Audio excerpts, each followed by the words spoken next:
Hey there everyone and welcome back to the channel. In today's video I want to do the updated guide for the Infernity Fiendsmith variant post Chaos Origins. So yeah, an updated one for the Blazing Dominion one we recently did. Well, when Blazing Dominion of course released, we did that guide and it got very well reviewed. Thank you all so much for the support. And I got some questions for people that I could make an updated one with like the updated deck lists. First of all, I want to apologize for taking so long. I mean, Chaos Origins already has been out for a while now. But yeah, I lost my original footage I had for the guide. Like I was already recording it when I was on vacation, but I lost my footage, which is very unfortunate. I don't know how, but it happened. Well, it had to happen at some point, I guess. I don't know. So yeah, here I am re-recording the entire guide. So yeah, that's why it's been taking so long. But now we could also kind of see like how the format has been developing, like what the new meta is. So I can basically update some stuff on the original guide that I was planning to upload. So yeah, I added a bit more to the script basically. So that's like a positive thing to see in this, that it has been taking so long for the rest. Like I'm so sorry. Thank you all so much for your support and patience. It really means a lot. So yeah, in this guide we will be doing theory yapping. We will be talking side deck patterns. We will be going over side deck options that you could be playing, like and for the deck also like what non-engine should you be playing. I will showcase the deck list again. My deck list has changed a bit since last deck profile because of the format that has been developing, especially the side deck. But that I will get into that when I will be talking theory, of course. And then I will also showcase the basic one-card combos. Still, note that one-card combos aren't that realistic in Infernity, is always what I would like to say in these type of videos. One-card combos aren't that realistic in Infernity because, of course, you have to empty your hand in the entire process. But still, they show a strong base, so it's still pretty much nice to know. But I will also be doing test hands for the deck, like 10 test hands basically. And then we'll also, of course, make local gameplay videos with this deck to showcase its power right now against the current meta, of course, that you can see actual gameplay with the deck. And yeah, that basically is going to be it for the guide. Basically the same thing as we did in the Blazing Dominion guide. I hope you all enjoy. I hope you all learn. Let me know in the comments down below. Again, thank you all so much for the support and patience. It really means a lot. This week has been very busy, so I always do my best to make as much content as I can during a week. But yeah, let's just get started. Yeah, let's just get started. First of all, shoutouts to the Infernity Discord. Be sure to join down into the link into the description like usual. And yeah, let's just get started. So yeah, first let's get started with theory yapping basically. But first I wanna like re-show the deck list we are currently using. Also did an in-depth deck profile, but the list has already changed a bit. Not much though for like your main base, so I would still recommend to watch the in-depth deck profile for sure. But yeah, let's just get over the main deck first, starting of course with your Infernity names. We're starting with 2 Archfiend. You can also, like explained also in the deck profile, you can run 3 for sure. I've been just currently like having consistent Archfiend opening like quite a lot. And yeah, basically it doesn't do anything on its own, of course. It has to work with other cards in order to start going for your plays. And you have consistent Archfiend main deck openers such as like Void Apocalypse, Foolish Burial, does the job. Archfiend Usurpation also, of course, that's like your main Archfiend enabler. So 2 is a perfectly fine ratio. I would never play 1 though. 1 is just way too less. I mean, you can get away with it, but at that point, I wouldn't do it. I would always recommend to play at least 2 copies. For if you lose like your first copy, you know, you always have a second backup that you can access. Like, and it also makes you that you can consistently end on 3 Infernity names on your end board. Then also ending on 2 to 3 traps, basically. Because of the second Archfiend, you access the second Archfiend during your main combo. And then you can end on like 3 Infernity names with at least 2 to 3 traps set. Because of this. Which is very nice against a super poly setup, or Lava Golem is also really popular again in the meta. So I would always recommend to end on 3 Infernity names on your end board. And because of the second Archfiend, you can smoothly can. And Archfiend is then the best Infernity name to run for that extra 1 on your field, because yeah, it's Archfiend. You if you want to see an Infernity in your opening hand, it is Archfiend basically, because yeah, of course he's your main enabler, of course, for your Infernity lineup. But like I said, you can easily run a third one if you want to, but you already have consistent access to Archfiend, and it isn't a 1-card starter at all, or some sort of that, which is unfortunate. All Infernities are basically just in archetypal bricks, but they work with different cards in their hand, so they can make it so that you can do like cool 2 and 3 card combos, of course. Next up, 1 Patriarch, 1 Necromancer. 1 Necromancer is all you need for your main combo. Like, no need to play more. It's if you want to play another Infernity name, play a third Archfiend.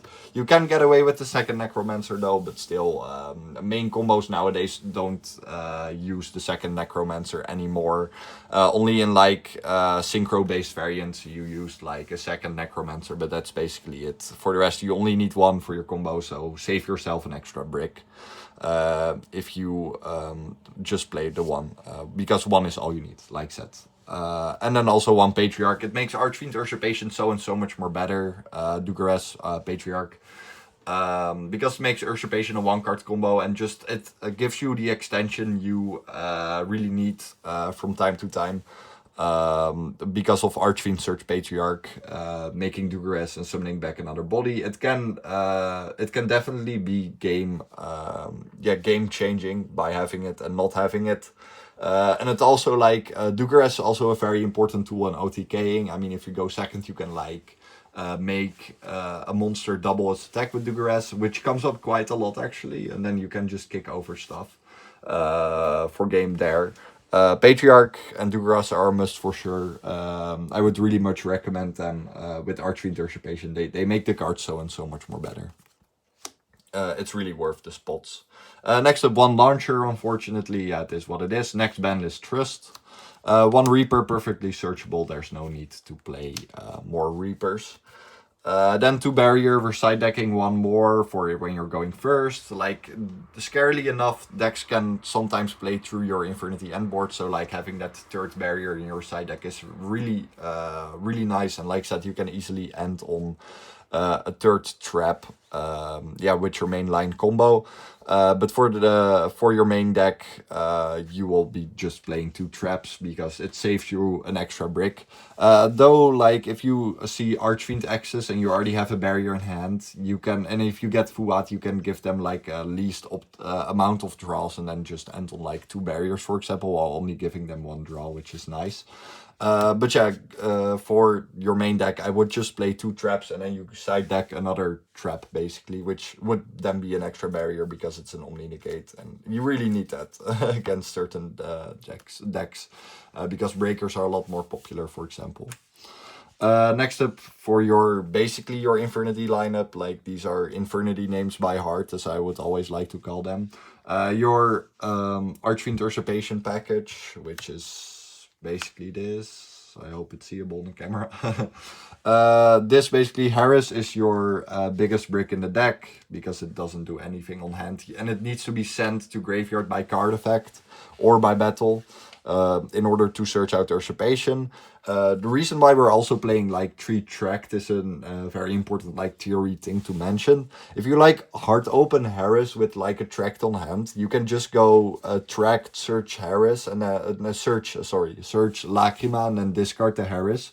Harris will trigger, of course, because it was sent to the graveyard by card effect. and then you get to search Usurpation, and then you can like use your Lacrima as your normal summon. That's like the main theory. It has been going very smoothly for me.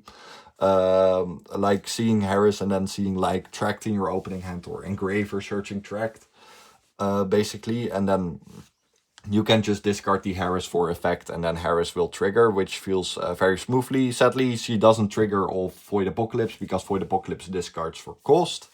But it does also trigger, for example, from Muckraker, because Muckraker discards for effect, which is very nice. The same thing counts with like playtime. If you see playtime with like Tract, you can search the Lacrima and then discard the playtime, because Usurpation only sets from deck and graveyard, unfortunately, not from hand. So in order to make it live, you have to discard the playtime if you hard open it. Void Apocalypse does work in that scenario, of course, or like anything that can discard to get playtime out of your hand, basically. Yeah, 3 Usurpations, 1 card starter. It's your best 1 card starter together with like Void Apocalypse and Foolish Burial. Yeah, Harris, of course, because you need it in order to search the Usurpation consistently. Then main line is then Aerial Eater, dumping Harris, search Usurpation. 1 playtime, also engine requirement. And then 1 Ghastly Glitch. It turns Usurpation in like a mini breaker, going second. Or if you already have your consistent Archfiend access, you can just use your Usurpation to set Ghastly Glitch, which is another interruption. It's basically Infernity Break. But then also you can Foolish a Fiend, which is very nice. So going second especially, you can go for Usurpation, set Ghastly Glitch, you control Fiend, then you pop one of your opponent's cards, and then you Foolish like a Buyo, and then Buyo search Mutiny in the Sky for more gas, which is very nice. And yeah, otherwise, if you already have Usurpation in hand, Harris can search Ghastly Glitch, or you can search another Usurpation, which then in your opponent's turn sets Ghastly Glitch. Yeah, which is very nice. Or you have like Ghastly Glitch and Usurpation set, which is happened to me quite some time. Like you go have Usurpation Ghastly Glitch set, you pop a card with Ghastly Glitch, and then Usurpation reset Ghastly Glitch, and Ghastly Glitch is not once per turn, so it can pop another card, which is very funny. Ghastly Glitch is much recommended card in the main deck for sure, or at least side it. But going first, it's also very, it has its uses for sure, which is very nice. Then more, yeah, Foolish, like explained, by one of your best starters. It Foolish is Harris, which gives you Usurpation. Same thing with Void Apocalypse. With Void Apocalypse is technically a 1.5 card starter, because you need a discard for it. Going second, you always want to side out Void Apocalypse, because people will always negate Void Apocalypse. I mean, it's a discard 1 and dump a Fiend. Whoa, that's broken for Infernity, right? But yeah, going second, you side this out, because then you basically go -2 in the process, because this gets negated, and then you lose a card which you discarded. Except if you discard like a Buyo, and then you can search like Mutiny in the Sky. But still, like most in the scenarios, you will just go -2. Next up, we have 1 Buyo, 1 Mutiny in the Sky. Speaking of, you can run Buyo at more than 1 copy and play 3 copies of it. And then it basically works as a semi-starter. Like Buyo plus any Fiend is basically the same combo as Torguide. So you can run more Buyo if you want to. I'm still experimenting with it. Sometime I like to switch around with stuff, but currently 1 has been fine. You can just consistently access this through your Foolishes. And if you see Buyo in your opening hand, it isn't the end of the world, because in the end she is just a generic extender. A Mutiny in the Sky also, it's fine to see in your opening hand. But Mutiny, though, you never want to play more than play more Buyo. But yeah, Mutiny makes it so that you can consistently make Desiree. For example, if you see like an Usurpation, Void Apocalypse, Foolish Burial, for example, you can Foolish, of course, the Harris grabs your Usurpation. Then with your Fiendsmith line, you can access your Mutiny in the Sky cards by Aerial Eater, dumping the Buyo, searching Mutiny in the Sky, and then you can make Desiree on your end board. So yeah, with Usurpation being a thing, of course, Desiree became so much more viable, because you will have most of the times Archfiend access in your opening hand. Lastly, 1 Sharvara, play the Unchained engine, like no doubt about it. This is one of your best engines in the deck. It can make you so that you can like play through more stuff, of course, with the Yama, and it can means a difference by having a Caesar or not having a Caesar on your end board. Sharvara makes this possible because it can basically summon, it can pop something, Yama revive another level 6 fiend, and then you can make Caesar, which is very important to have. Seeing this in your opening hand also ain't the end of the world, because seeing this makes one fiend card protected by like an Imperm or Veiler or whatever, because then, for example, sequence effect, chain Imperm, chain Sharvara, pop the sequence, summon Sharvara, and then sequence dodged the Imperm there or the Veiler, whatever. So yeah, play the Unchained Engine. I want to get more in depth about that when we get to the extra deck. But that basically for the Fiend lineup. No Tour Guide in the deck or like any normal summonable starter. We have a lot of good starters that aren't normal summons. I would prefer to play no normal summonable starters. Why? At first point, it makes you that you can play Lava Golem in the side deck, which is a very good card. Like, we don't have the extra deck space to play Super Poly, so Lava Golem is basically our Super Poly. Yeah, that basically, like, that makes you able to play Lava Golem. Even Sphere mode, you can be playing, or like whatever, like Kaijus and stuff. But yeah, the Lava Golem is like very consistent, because if you see multiple Lava Golems in hand, you can all summon them on your opponent's field. Which is very nice. For example, if you see Sphere mode, you can only normal summon one, and Sphere mode counts as your normal summon. Lava Golem, of course, takes your normal summon, but it isn't your normal summon, basically. But opening more Sphere modes is then annoying, because then you have another Sphere mode in hand, and that's annoying for Infernity, of course. But yeah, no, that basically, and like that, we have enough starters that are normal summons, and those are a lot better. And then you can, for example, if you see like a hand trap in hand with Infernity, you can just use your normal summon on the hand trap, because any two bodies like makes Raprodocus, and then you can continue Fiendsmith playing from there on. Which sounds very fake, but it actually is very nice to have that option at least. Like, get one monster that's annoyingly stuck in your hand, use that as your normal summon. And also, for example, like the Lacrima lineup, where you search the Lacrima and discard the Harris, and then use your normal summon or Lacrima, is a situation that can happen. So that's basically why no normal summonable starters, because you just don't need them. There's no need for Tour Guide anymore, really. I would much prefer Tribuyo over Tour Guide any day at the current day and age. But if you really want to play Tour Guide, I mean, it still is one card starter. I would recommend to play Duke of the Mice in the extra deck, so you have more rotations with your normal summon, basically. Yeah, that basically theory on why no normal summonable starter. You can also run one Duke Archfiend, by the way. It's a normal summon, but it can also be summoned off Archfiend Usurpation with playtime. It's an option, but it's okay, you know, it's not needed at all. Next up, 3 copies of Fiendsmith Engraver, one of your best one-card starters, of course, and also, like that, doesn't require your normal summon. And the Fiendsmith engine is like one of the best resource-based engines for Infernity at the moment. Of course, with the Mutiny engine, you have like a lot of resource. Infernity, because of those engines, Infernity actually makes it so that you can play from turn 4 and onward, of course. They are so good for resource, Fiendsmith, and of course they also start your Infernity plays. 1 Lacrima and 1 Lurie, no need for more. Also theoretically are 1-card starters. I will showcase the 1-card combo for sure. With these are both, of course, Lacrima is a better 1-card starter than Lurie, but Lurie is also, any Light Fiend is a 1-card starter, which is crazy. Next, triple copies of Tract, also, yeah, 1-card starter. You want to play it at least 2 copies, would say. One is also fine, but I would just go for at least 2 copies. Also, we're playing 1 Sanct, but all are 1-card starters, of course. Sanct to respect the draw, of course. And these aren't bad at all to see, because, yeah, like I said, they are 1-card starters.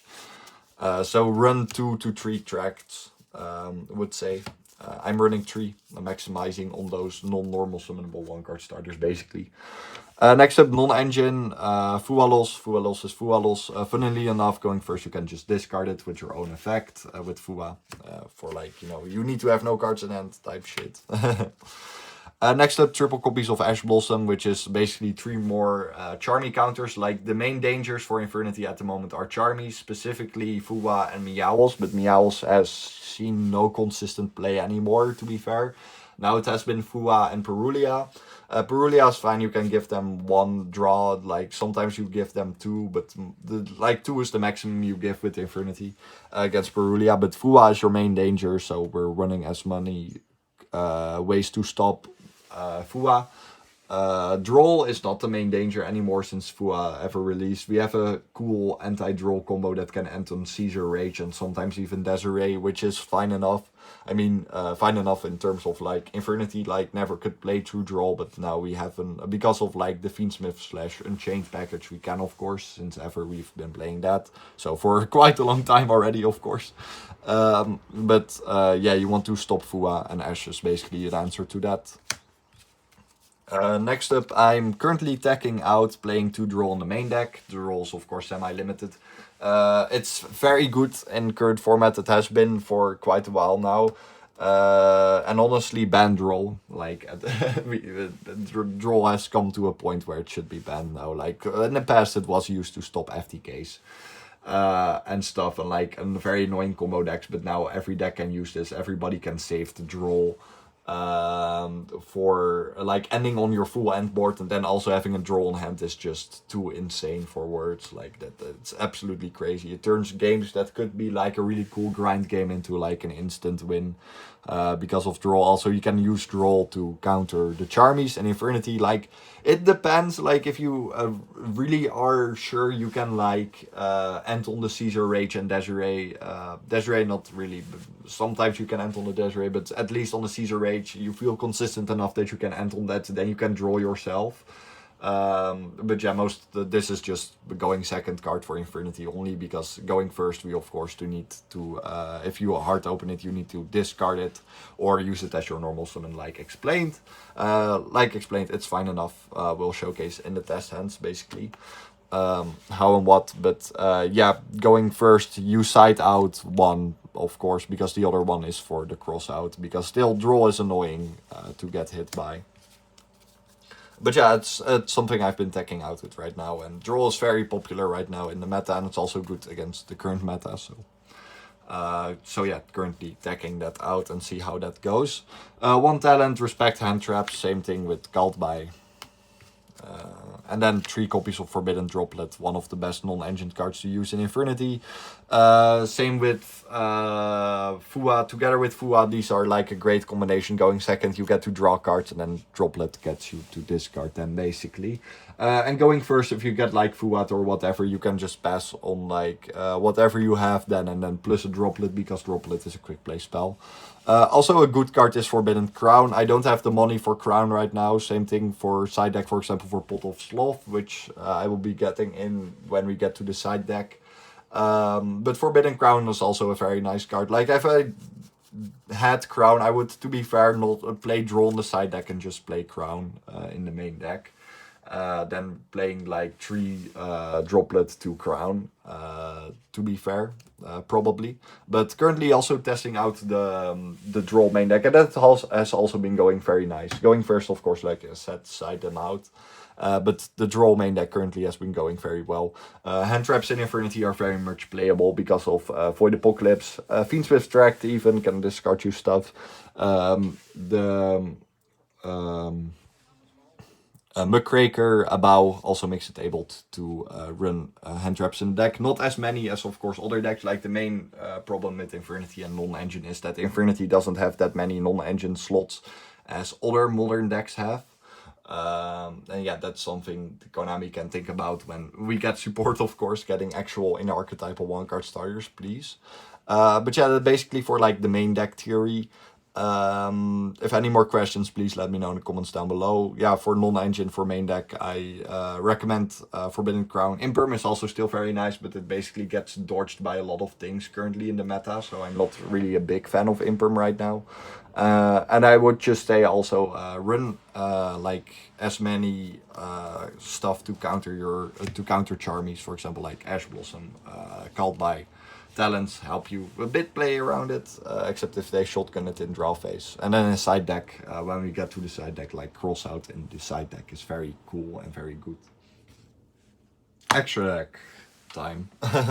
Extra deck is much more basic, like, but yeah, we'll get into that. Starting of course with your, like, basically your Fiendsmith lineup. Basically the stuff, hey, I don't have to explain you because it's pretty much mandatory everything here. I will explain some stuff, like, I don't have to explain Aerial Eater, do I? I don't have to explain Caesar, do I?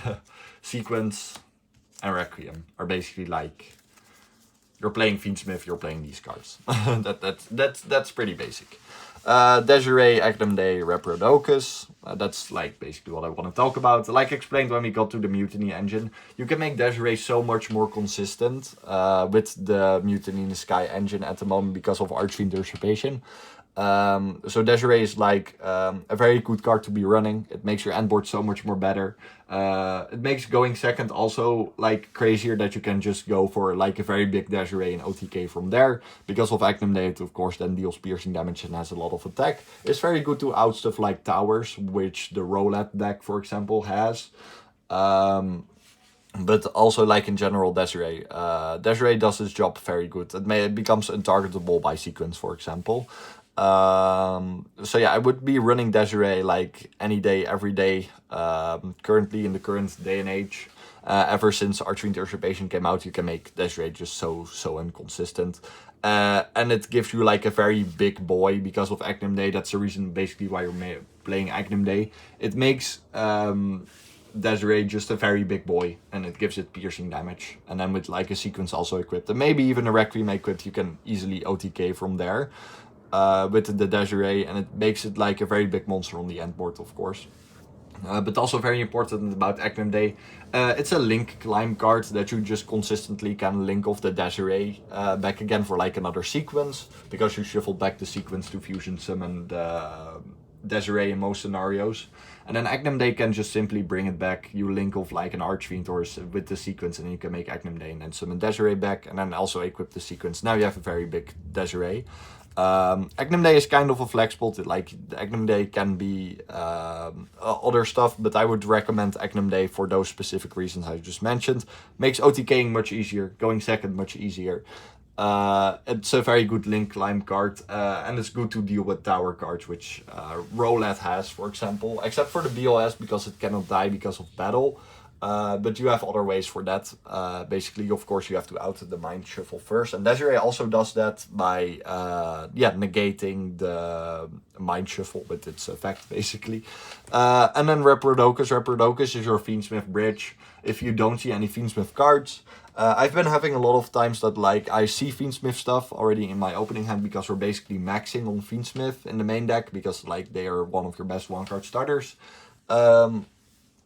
So you don't go into Reprodocus at all, maybe sometimes just to link climb, but still, Reprodocus is a card you need in your extra deck. You can cut it, but then you'll get scenarios where you only see, for example, Infernity stuff, like, for example, the Archfiend Usurpation, Void Apocalypse, Foolish, like a starter like Usurpation, Void Apocalypse, Foolish with any no Fiendsmith starters in your hand. Then you're kind of cooked because then you cannot go into Fiendsmith consistent enough, like, yeah, because of that. And Reprodocus bridges basically then into Fiendsmith by making Archfiend, for example, a Light Fiend. So it looks very cuttable, and even I tempted sometimes to get to cut Reprodocus, but still, you need that Fiendsmith bridge, otherwise you'll get in those scenarios and then you're like cooked basically, because Fiendsmith makes a lot of your good end board pieces because of Desiree, Caesar basically. And that basically for your Fiendsmith lineup. Then next up, Luce. Luce going second, insane. Even going first versus decks that play during your turn. You can make Luce. Also, like, very, very important, its first effects, that like the leftmost and rightmost monster zone are protected by card effect, is very good against a very specific card that is seen to be played in almost every deck, is Fallen and the Virtuous. So even if you can't make Desiree, always end on this guy then on your end board instead, because it protects leftmost and rightmost, so you can summon like a Caesar in your rightmost zone and then this in your leftmost, and then they are protected from card effect. And if another card you control dies because of a card effect, you can pop another card, which is very nice. And yeah, the best effect, of course, is dump a fiend, pop a card your opponent controls, which is very nice for going second, which is also nice for going first against decks that play during your turn, basically. The Luce is GOAT. It's also a very big monster, which is also pretty important to have. Like I said, Dugares is here. But I already explained basically why you need to play Dugares and when we were at Patriarch. Patriarch and Dugares are basically brothers. If you don't play the other one, then don't play the other one basically. But in my opinion, play them. They are mandatory in my opinion. Next up, Abao. This is like your main Necromancer accessor. You have, most of the times you have a scenario where you have like Sequence, Archfiend and another body on board, which most of the times is Dugares, your main combos. And then Archfiend search Necromancer, you then link those off into Abao. Abao effect, discard the just search Necromancer, then non-target special summon back the Necromancer. Going second, it's also basically a pop. On your end board, it basically does nothing because you end with no cards on hand, of course. I mean, you can, but then you'll directly lose from any breaker. Because, yeah, barrier is then not live. But, yeah, Abao is very important to have for your Necromancer accessor. It's basically the Fiend Saryuja, and that makes it better than Saryuja because Muckraker is a thing.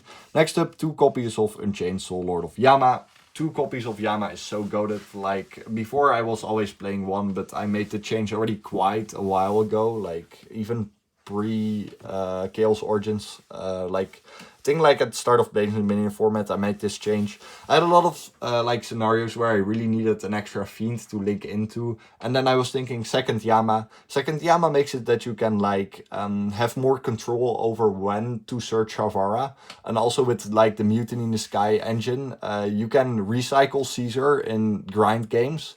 And then you can make another Yama and Yama search back Sharvara because it also searches from grave. And then you can just link off that Yama again. And then you go Sharvara, pop any Fiend or set card you control, summon your Sharvara. And then that Yama, summon back a level 6 Fiend, make Caesar again. It's very good in a grind game. And just in general, it's always nice to have a Yama in graveyard. Because if a card you control dies by battle or card effect, you can banish it to summon back a Fiend. Which is like if they kick over your Infernities, then you can just go Yama, summon it back. So it's always nice to end on like a Yama in graveyard. And the second Yama does that so much more consistent. The Unchained engine like that is so goated. It gives you like the anti-draw line, of course. And they are just like goated links, like Yama specifically is just insane for words. Like the best Fiend link of all time, for sure. Yama does it all. I would really recommend to try out 2 for yourself and see then. I already got a lot of feedback when I made the change from other people are like, oh yeah, the second Yama felt so good.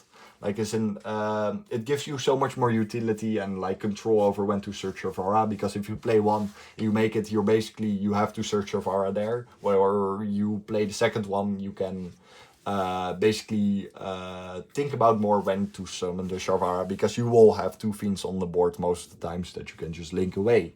For Yama, which just requires 2 Fiends. And then we of course have Rage SP. Rage, you link off an opponent's special summon monster to make SP, basically.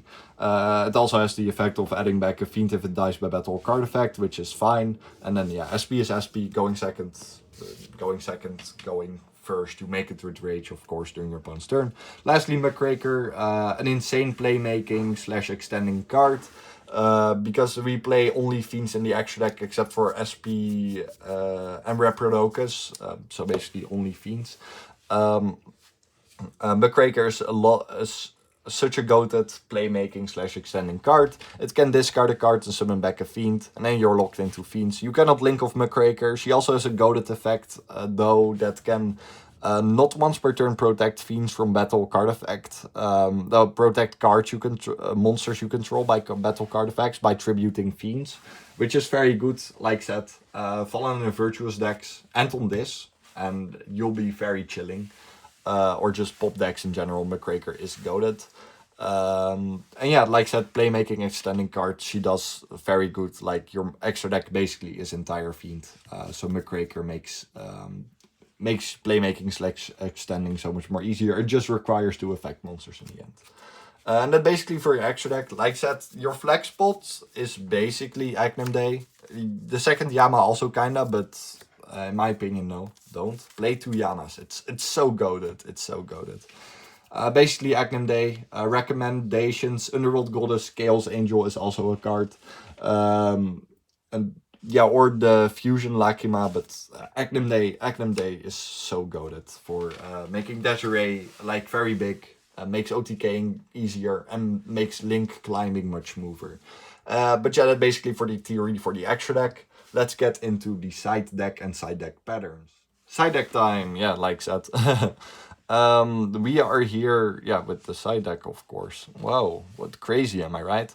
Yeah, so I want to go over like the current side deck, go over like my side deck patterns, and then go, yeah, basically talk about some cards that you could include in your side deck that are nice options to have.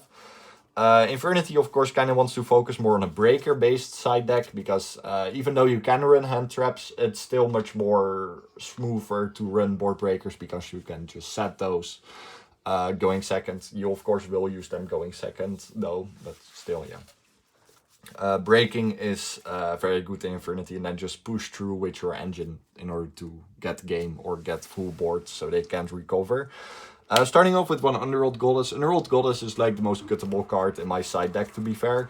But yeah, I got an overframe and I want to use it. But yeah, I really like Underworld Goddess in general. Like, you side this in going second. And it makes OTKing so much more easier. You side out the Rage for it, because Rage doesn't really have any use going second. But yeah, Goddess is really good in, like, yeah, for going second. You can link off an opponent's monster, and then you summon her. She negates every monster on your opponent's field. For example, gets unaffected decks like Roulette. This card comes in clutch a lot. And most people just won't expect it. Like, when they see you side decking in like an extra deck card, they were thinking, oh well, they're signing in Super Poly basically. But no, we're side decking in Underworld Goddess, and she is goated. I would recommend her for sure to side or main her. Like I said, Agnum Day is basically your flex spot, but Agnum Day is just insane. That's what I wanted. Yeah, I kind of made it clear already, but that's why side decking Underworld Goddess. Like I said, she can be anything else, but Underworld Goddess is pretty goated, and it comes up in a lot of scenarios. I always side it in going second, and when it comes up, it comes up. Next up, Lava Golem, one of the best board breakers to be playing right now. In the format, it's even better than Super Poly, I think, maybe right now, because like the Roulette deck, for example, makes unaffected towers, and so they cannot be used for fusion for Super Poly. But Lava Golem, of course, doesn't affect anything at all; it just tributes over them.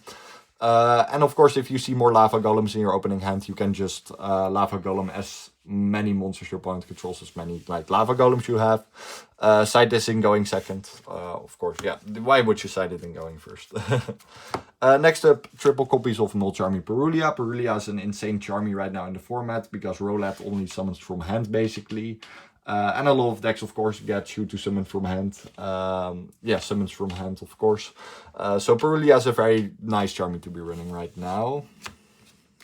One Duster, one Trust. I still really want to respect back row decks with the Duster, and one Trust to search off any breaker.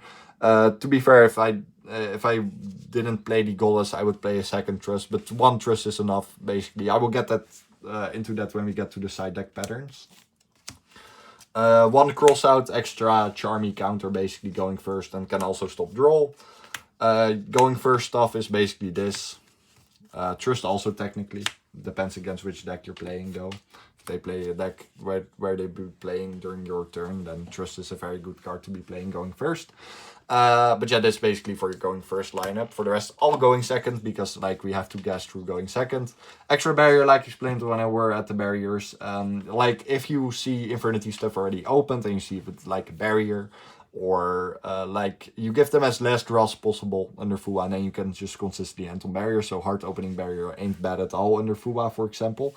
And a lot of decks can push through the regular end board then because they saw you play, they know what your end board consists of now. Like, people will try to play around it, especially like decks like Sky Striker play a lot of breakers also, so barrier is really important to have. Yeah, in your deck basically. And then yeah, Solemn Judgment for also going first. Like, you know, Judgment is Judgment. It's at 1 for a reason. And next up, Last Lever playing triple copies of Evenly Matched, specifically also very good against Roulette, but also against branded variants. Because branded also doesn't really make Omni Negates. Roulette also doesn't. It does make the Azamina, but in combination with like a Lava Golem, for example, or baiting the Azamina first evenly becomes live. Because the cards are unaffected, and they are not affected by the card because your opponent is choosing what to banish, of course. Evenly is very goated right now in the format, which I really like, because Evenly is one of my favorite board breakers of all time. I've been playing it ever since it came out, to be fair, and I will try to play it like when we can, when it's like good, and it's good now. Like, play Evenly. Evenly is like a very goated card to be using right now, because skipping your battle phase for Infernity is what it is basically, but then you can still end on like your end board, and then like making your opponent like no way for recovering. So that's very nice for Evenly and Infernity. Getting even lead, if you get even lead against Infernity, you know, we have the barriers for that basically. Yeah, that basically for the side deck. For like, I've been really liking my current side deck. Like, the only card I kind of want to try out but don't have the money for it right now is Pot of Sloth. If I would have had Sloth, to be fair, I think these two, because Evenly kind of like does the spell and trap remove already. And then I would probably, for the third one, cut one Perulia, or maybe the Goddess, but I've been really liking Goddess. But probably Goddess then for 3 Pot of Sloth. Because Pot of Sloth is just crazy going second. Not a lot of decks end on Omni Negates, so Pot of Sloth will most of the time be live. If we get Slothed, we just barrier it, like explained with also the Evenly. Breakers aren't that good versus us, except if you see like 3 breakers, and then for example like an Engage. Then breakers are good, yeah. For that scenario. But yeah, Pot of Sloth is a really nice card for your side deck. And I would just recommend to try to build around like a breaker side deck. And Evenly is a really good breaker right now. Lava Golem is. That's why like I've been liking not using a normal summonable starter, because you can play Lava Golem then consistent, and Lava Golem is just insane in this format. So if we can play it, we will be playing it, and the sacrifice of not using a normal summonable starter is a-okay by me. Like I said, we already have a lot of good starters that that don't require a normal summon basically. Now I want to go into the side deck patterns for like going first and going second. For going first, like, this is the easiest side deck pattern ever. You switch out these, because like you keep one Fuwa in the deck for your crossout, and one draw also for your crossout, and you side those out for these 3. That's basically it. Like, these are your going first cards, and if then you can also play Trust, and then you would basically side out one of your droplets for your patterns. For the rest, like, that's it. That's it for going first. Like, not really much to explain. Like, you side out these for these. It's very easy. Yeah, basically, like Trust, you side in first decks that play during your turn, or like you could just in general play the 1 Trust in your main deck, then over then 1 droplet, and then you keep 2 droplets in the main deck, because droplet is also nice going first versus end decks that play during your turn, and that you can just set it if you get Fuat, and then you have another interruption. So that's basically how and what. Yeah, that's it. That's it for going first. Going second is gonna be, yeah, of course, way more theory, because this is, yeah, this was foreseeable, I would say. Yeah, for going second, basically everything else in your side deck is going second. So 1, 2, 3, 4, 5, 6, 7, 8, 9, 10, 11. And this is also a going second card, of course. So you have 12 cards for going second, basically. Like explained, Underworld Goddess I always side in going second versus any deck. Then you change it for rage. Yeah, that's it. Goddess, you change Goddess for rage, basically. And then for this, like, it really depends versus which deck, of course. Roulette, Lava Golem, Perulia, evenly matched. It's like, to be fair, I side against Roulette, I side in everything. Like, in most scenarios, you will side in everything. And then the cards that I have been siding out, basically, is... wait, then I have to put this aside, sorry. These are 11 cards. Cards that you side out for sure, like in like most scenarios. For going second, you side out always the Void Apocalypses, because like explained when we got to Void Apocalypse, it's most of the time a -2 when you go second. You side out 1 barrier against most decks, except if you really think about a big grind game, but that isn't really much of a thing anymore in modern Yu-Gi-Oh! Most of the times. So you'll side out the barrier, rescue a brick. You can even side out the second one and then just use your Infernity bodies as spam, but I would always like keep 1 barrier in your main deck for like, so that the Infernity engine still like has a purpose except for body spamming. Like, still ending on the Omni Gate is very good if you are not going to OTK, of course. But most of the time you are gonna OTK and then you don't even need your Infernity names. So that's why you would side out another Archfiend, except versus Skill Tune. I wouldn't side out another Archfiend because they just banish the Archfiend. You can even side out the Necromancer. Return of the Reaper is also very outsideable. Called by, except versus still Draco Tail variants, like Called by is goated, but against most decks you just side out the Called by. Against Branded though, I keep the Called by in. Tracked and 1 tracked. These are basically your side deck cards. These are though like sorry, these are 9 cards though, like to side out. Like, the rest really depends against which decks, because I also like to side out 1 Fua sometimes, like, and then just play 2 Fua, 2 Perulia. But against Roulette, you for example just cut Fua, because they are not gonna summon from the extra deck, except like the Azamina variant, but also still not a lot. You can side out another tract. You can even side out an engraver, but I like to have 3 engravers for like resource based. To have, you can side out 1 droplet and just play 2 droplets, which is very fine. Droll can be not good against certain decks, so you can side out Droll. It really just depends against which deck you're playing, but the rest I want to keep in, like for Infernity stuff, keep this in for basically for your Patriarch, for your Dugares line, for OTKing easier and just getting another body, launcher for 2 bodies, and then barrier. You don't need the Necromancer for that at all. So you can even, to be fair, cut a bow for Underworld Goddess going second, but still, yeah, then. It just really depends against which deck. But for example, versus Roulette, I side out these 9 and then play... Wait, these are not... Yeah, these are 9 cards, sorry. Wait, or are they? No, these are 8 cards. So, I'm crazy. I side out these for these, and also like, sorry, the Fua is also getting off then, so no Fua. For these, rest of my side deck, these, then you have, so, then you have 11 cards, so, then you have this, 11 cards, you side out those for these, basically. Against Roulette is what I've been liking, like going for this, like going for a lot of breakers, because, and like I said, Fua isn't that good versus Roulette, because of the,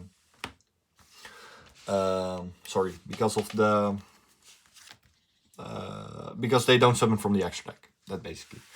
So I like to side out that.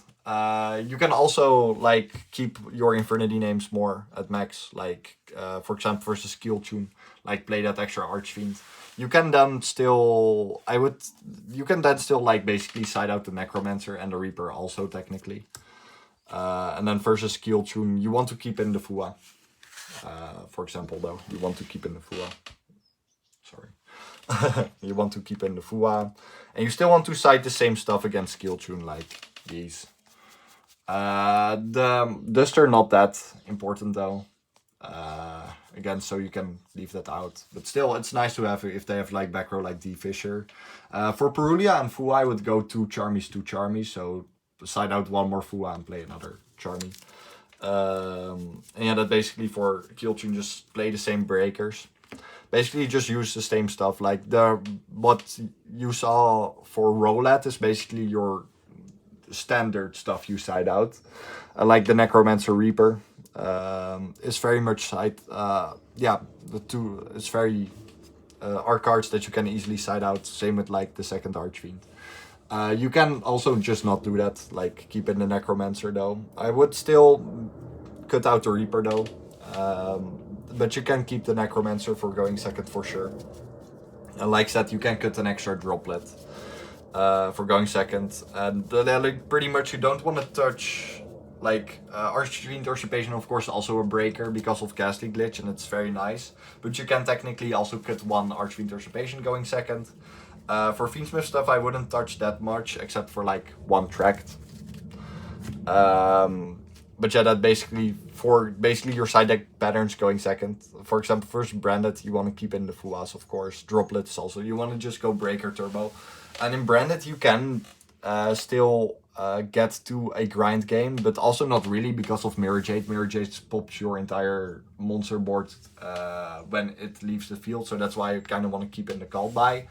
But also for their end phase effects, Call By is just very goated to have, or just anything that goes from graveyard. Call By is very goated to have versus Branded. But yeah, you're not aiming to go for a grind game versus Branded because like of Mirror Jade. So you just want to OTK, play through their board with your breakers, and go for a cool OTK. Emerald Goddess, like I said, makes also very nice, like not mentioned, but with Lava Golem. That you summon Lava Golem there, and Lava Golem, of course, is a very big body, but Emerald Goddess links it away, of course. Desiree can just kick over it, nevertheless. But yeah, your Fiendsmith stuff in your main deck is not really what you want to touch for going for siding out, except for 1 tract, because they make, of course, Desiree going second, which is like your goat for... It's also goat going first, but also like one of your main goats for going second, of course. So that basically for...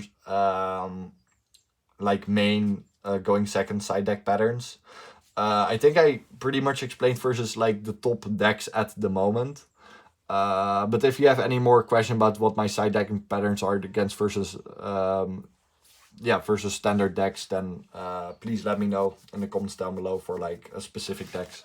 But yeah, these sorry, I can't count 6.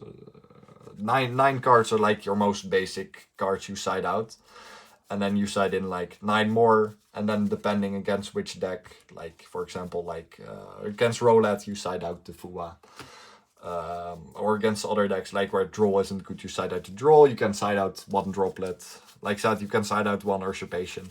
It just really depends, but these are like your go-to 9 cards, and then like side in 9 cards for going second. And then basically depending against which deck you side in 3 more. But most of the times, like what I side in against most decks, what's going in is this. And then it really just depends. Then it just really depends, to be fair. Or you go, to be fair, I also am a fan of playing 2 Perulia and then just playing the Trust. And then, or just side out 1 more droplet for 10. And then basically going for this. Yeah, that basically for your side deck patterns. I hope it wasn't too chaotic, but please let me know in the comments down below. Yeah, I hope this was helpful, learnful. This was all the theory yapping I wanted to yap about. We also yapped a lot of theory in the in-depth deck profile, so be sure to check that out also.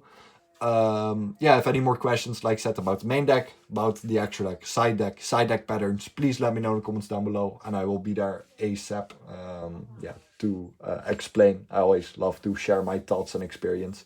Let's get into the combos and the test hands. Alright, let's get into combos. 1-card combos first, of course. Like I explained at the beginning of the video, 1-card combos aren't that realistic in Infernity because, you know, you need to empty your hand in the process. So I will be also be doing test hands in the video later on after the combos. But still, the combos are a strong base to know, so I would just still recommend to watch them. And otherwise, yeah, just skip to the test hands. And gameplay also coming soon, like said in like said in the beginning of the video. So stay tuned. For the first 1-card combo, Usurpation 1-card combo, these all do the same thing, just that Void Apocalypse of course needs a discard. Void Apocalypse and Foolish Harris, but for Usurpation you don't need to Foolish Harris. So yeah, let's go right ahead. We're gonna do it with Foolish.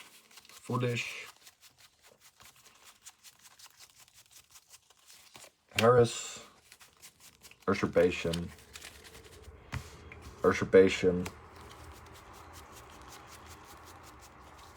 Playtime, Archfiend for Patriarch, special, Dugrass overlay both, of course, you detach both, summon back the Archfiend, Archfiend effect, grabbing yourself here a copy of Return of the Reaper.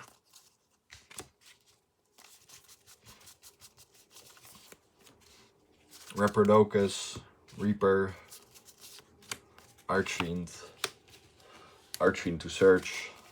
Searching here Necromancer because we haven't normal summoned yet. Reprodocus, make Archfiend light.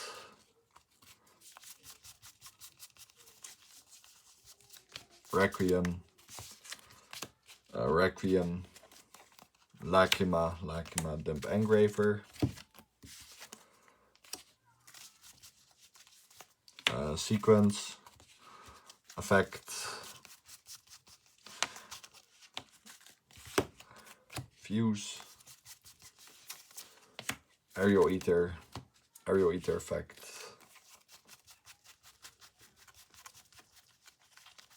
Foolish Buyo, Bridge, you want to bridge into Desiree of course, Engraver here, force out a Nibiru, but if not, we're just gonna continue playing. Normal summon Necromancer, mandatory effect. Link to Yama, no effect. Necromancer for Archfiend. Archfiend effect. Searching out another copy of itself. Muckraker effect. Necromancer for Archfiend. Archfiend effect. Grabbing ourselves the chair too long. Then here Mutiny will fuse. 3 Light Fiends, including Engraver of course. Desiree.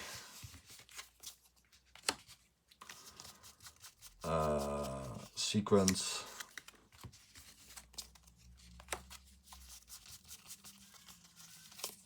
Agnum Day effect.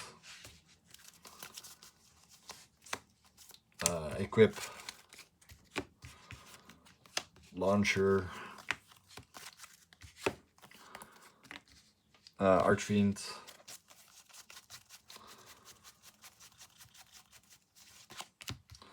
Barrier.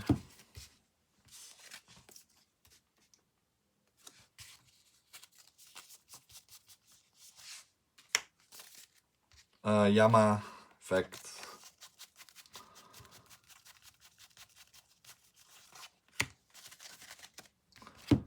Searching out here your copy of Shavara. Wait, first we had to, I'm sorry, before we do that. First, you want to go Mutiny, re-add itself, set the Necromancer for Archfiend. Then this Archfiend here, because we haven't used the Necromancer effect yet because it was summoned off the launcher. Go for another barrier here. And then you can like go here into Yama, Yama effect here. Grabbing ourselves Sharvara.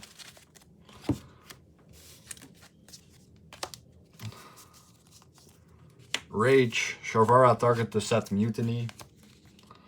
Summon, and then Yama effect, summon back Necromancer. Caesar, and then Necromancer for Archfiend. And then Archfiend can search here at their trap. And then basically ending on this end board, which is pretty crazy. Also another Yama and Graveyard, of course. But this is basically like your standard end board, which, yeah, if Infernity goes full combo, it will go full combo. Alright, now for your Fiendsmith 1-card combos. They are technically your worst 1-card combos because they don't end consistent on Desiree, except if you like hard open it with like, of course, with like your Mutiny in the Sky stuff, or you see it with direct Archfiend access like a Foolish or Void Apocalypse, Usurpation, you know, whatever. But yeah, they yeah, which is funny because they used always to be like our best 1-card combos, but now they are technically the worst 1-card combos in the deck. Of course, they are still great, they still end on a great end board, but if we're like comparing to the board of Archfiend Usurpation and Engraver, then there's a difference, being that Desiree is there in the Usurpation line and Desiree is not there in the Fiendsmith line. But yeah, still they are great, great 1-card combos, of course. They still commit to a very strong end board. But yeah, they all do the same thing, just that like Sanct doesn't give you an extra Light Fiend in Graveyard. Engraver, of course, gives you an extra Engraver in the rotation, and Tract gives you Lure in the rotation. So we'll just do the 1-card combo with the worst one, being Sanct. We're gonna go Sanct for token. Link token. For Requiem, Requiem effect.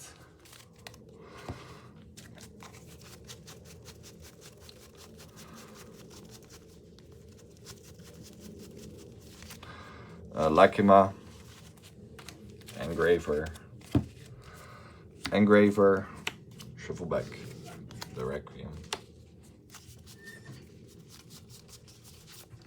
Sequence, effect.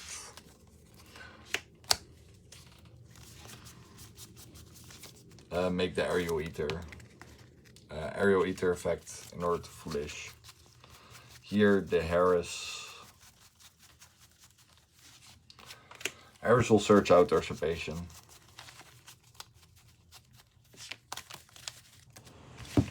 Usurpation for playtime.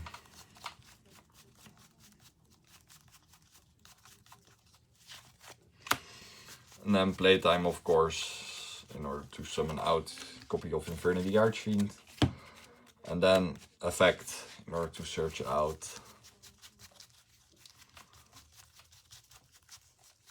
Patriarch,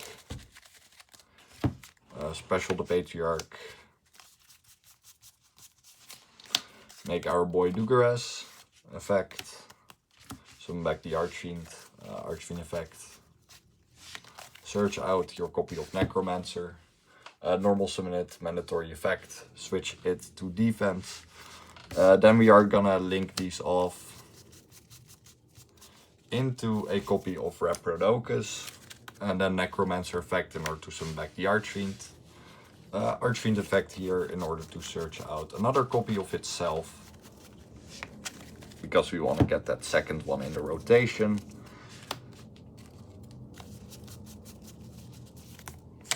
Muckraker, Muckraker for Necromancer. Necromancer again for Archfiend. Archfiend effect.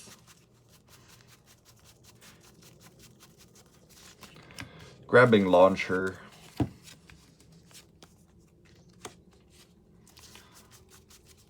Go for Yama number 1. Here, yeah. And we're gonna link it off again for another Yama here, actually. And that Yama... wait, we're skipping a step. When we have the Yama here. with the Archfiend. Here we are gonna first link these off into Rage. Then we're gonna go ahead and use the launcher in order to summon these two. Grab Barrier with your Archfiend.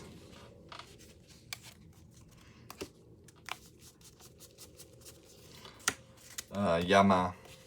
And that Yama will search because you want to have a second Yama in the graveyard. Go for Sharvara. Sharvara, target the Yama, pop the Yama. Go for the other Yama in graveyard, summon out the Archfiend. And then Archfiend effect to search. Searching yourself. Barrier. Then you gonna overlay Caesar. And then Necromancer, target out the Archfiend because we haven't used the Necromancer effect. And then Archfiend effect here. Post side, he will of course play a third barrier, but for now we're just gonna search a Reaper. But otherwise you're gonna search a third barrier. Or if you do play 3 traps in main deck, which then will be 2 barrier, 1 break, then you search out here your break. But that basically ending on this with 3 Infernity names. Muckraker for protection, those Caesar, Rage, and another Yama in graveyard, of course. Then here we have the funny combo, being that any Light Fiend is a full combo, just to showcase that it can. With Lakima, of course, you get an extra Engraver in the rotation, basically. But otherwise, just normal summon your Light Fiend.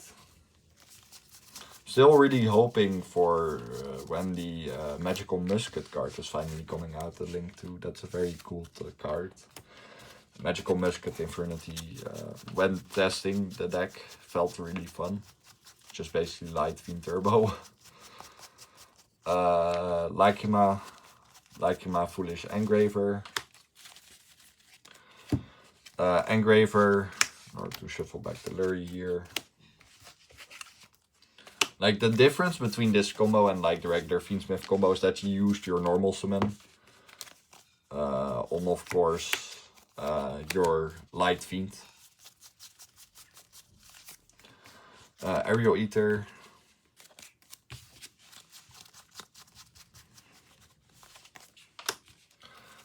Foolish Harris. Harris for Usurpation. Usurpation. For playtime, playtime.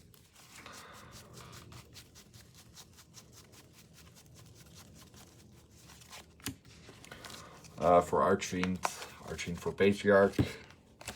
Special, overlay. Make, Dugares, effect. And now we are gonna still add here the Necromancer. And now this is where like a bow comes up. I talked about exact this scenario. That you have a sequence, Dugares and Archfiend is like most times what happens when you make a bow. And then a bow effect, banish her, non-target, special summon back the Necromancer. Necromancer for Archfiend. And then Archfiend effect here.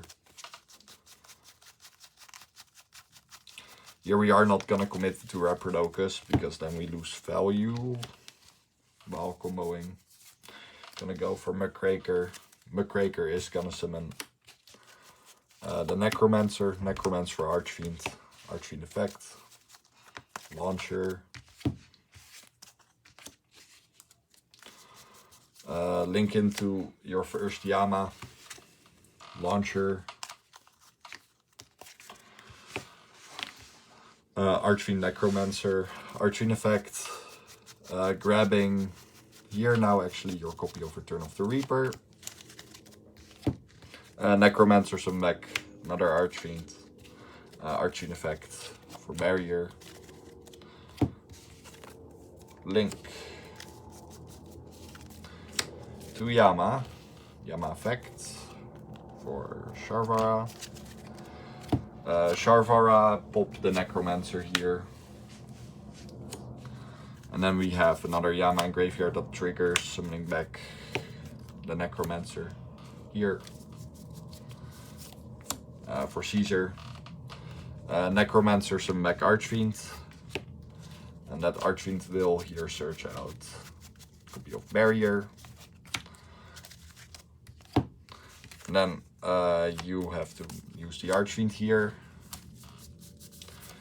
Make Rage. And then here Return of the Reaper comes in. And summons out an Archfiend. And then Archfiend here to search a third trap for post-siding.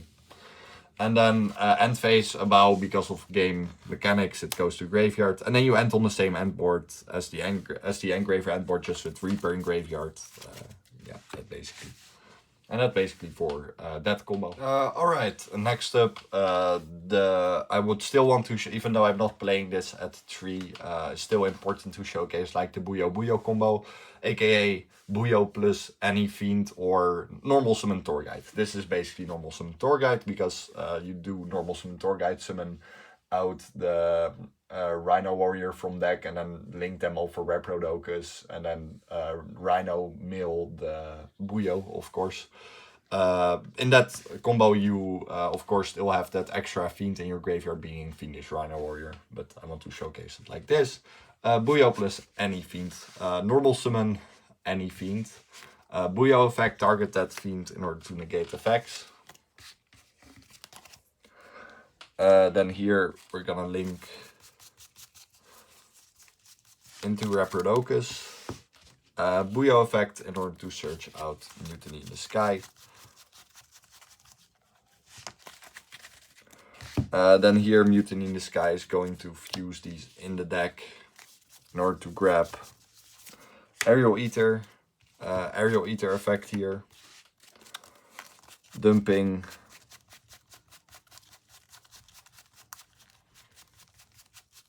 Archfiend Harris effect in order to search out Usurpation. Usurpation for playtime.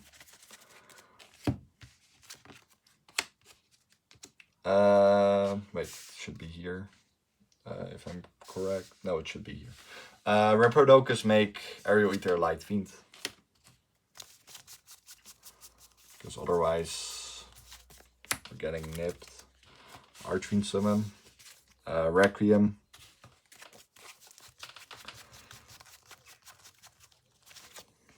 Lacrima. Engraver.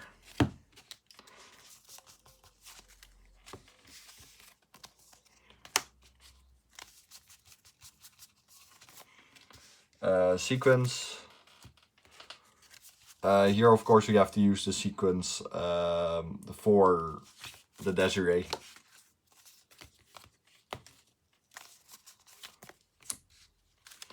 Then playtime, summon out Archfiend. Archfiend effect. Patriarch, special Patriarch. Overlay for Dugares. Effect. Archfiend effect.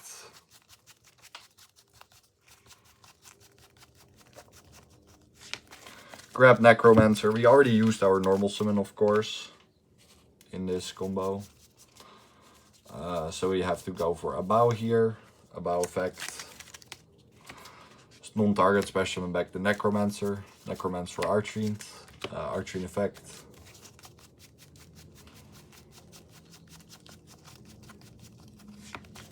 Search out another copy.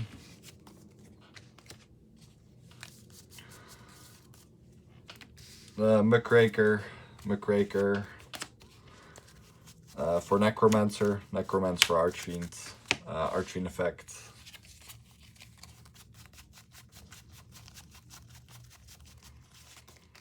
Launcher.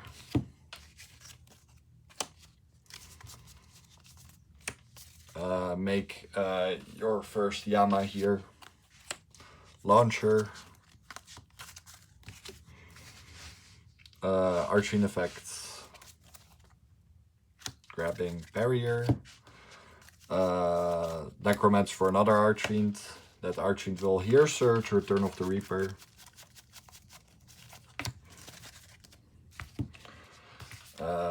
set the Reaper on your board. Link it to Yama here, Yama effect.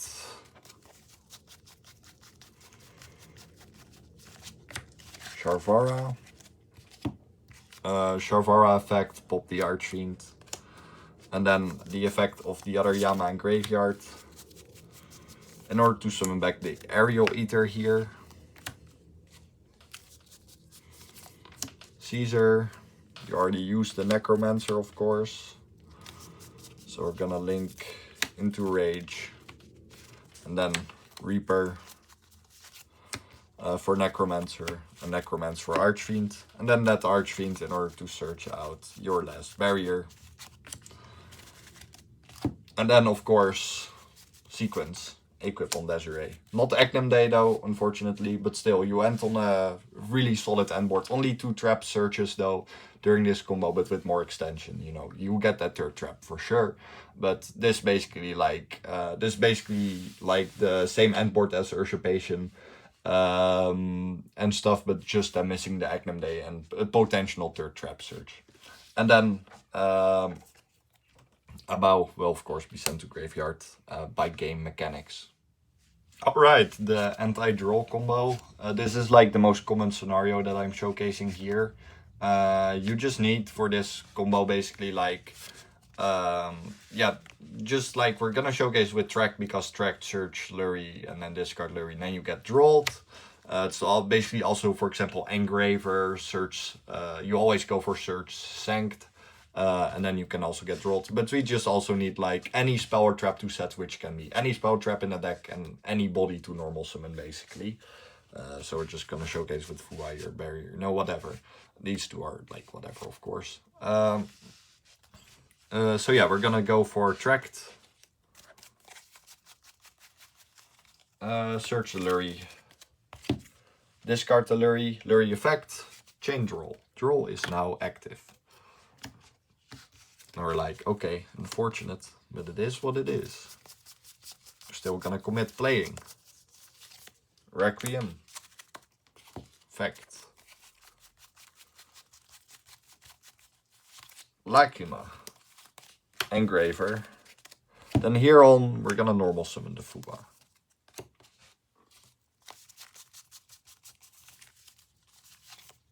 Sequence. Effect. Fuse this and fuse, you know, this, whatever, Light Fiends. Aerial Eater effect. Here we go ahead and Foolish the Sharvara. Then here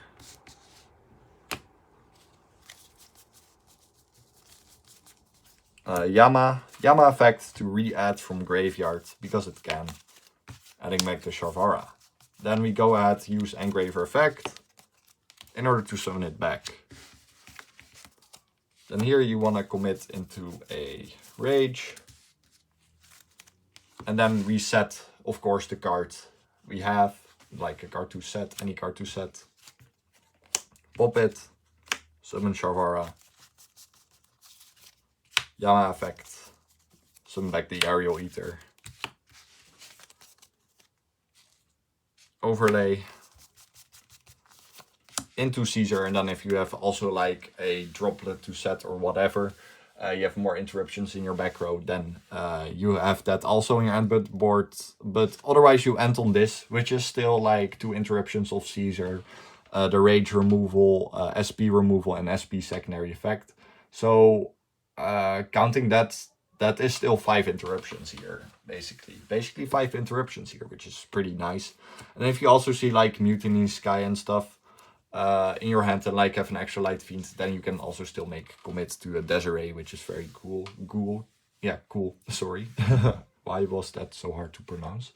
But yeah, underdraw, we can still do this, which doesn't look like a lot, but for Infernity this is a lot, because, you know, draw turns off, of course, your Infernity plays, because, you know, Archfiend has to keep searching. But yeah, otherwise you end on this, which is a very good solid board. Still under draw for Infernity. Now we are gonna do test hands. We'll probably do like 10 test hands. Let's make it like a big guide, you know. It's already a big guide, but let's expand even more. So she got a shuffle.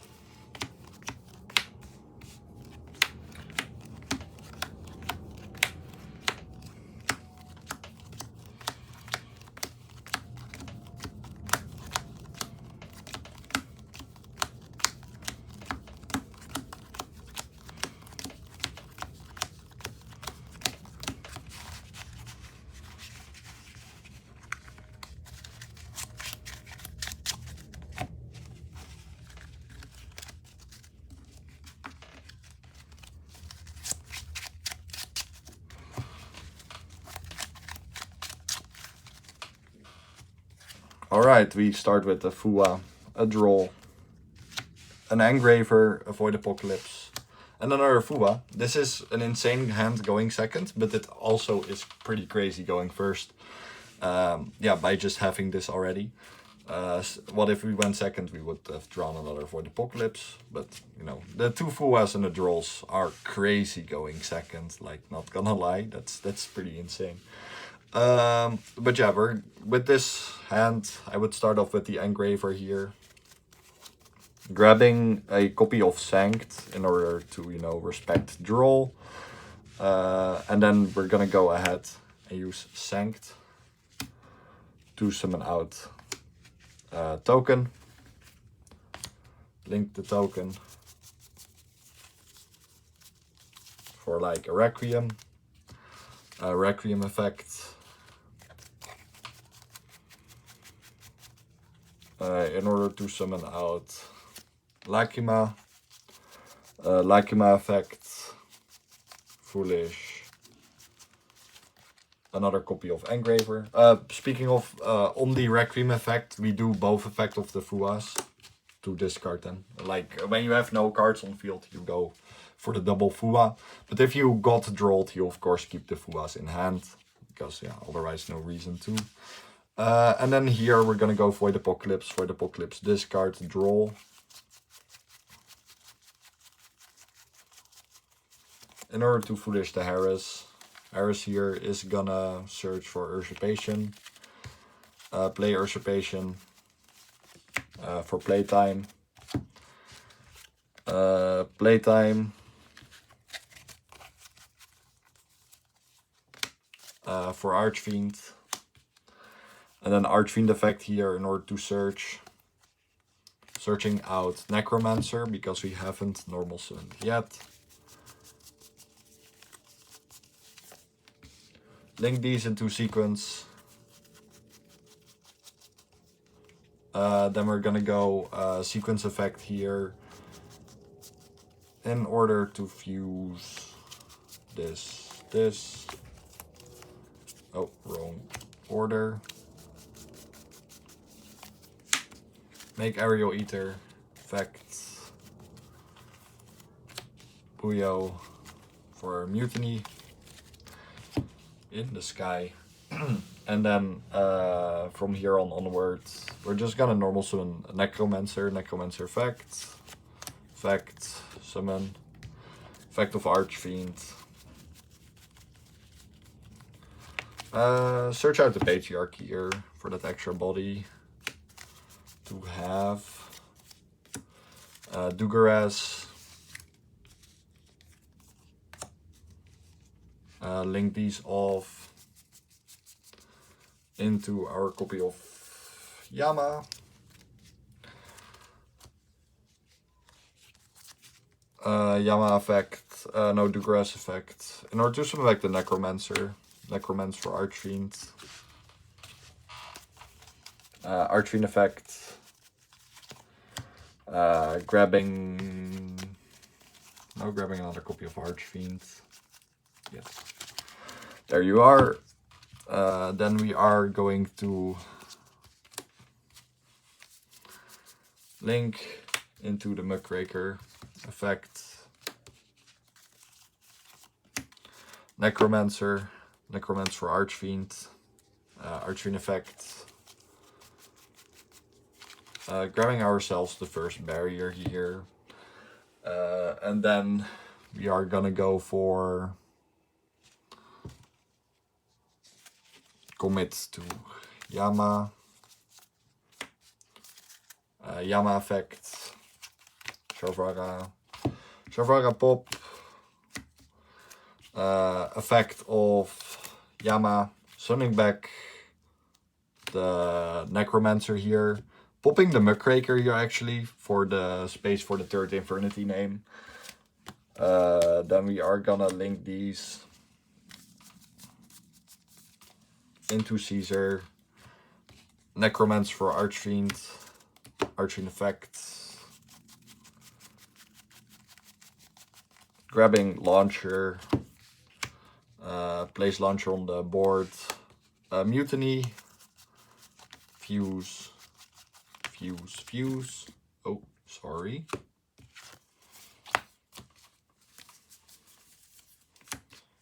Desiree.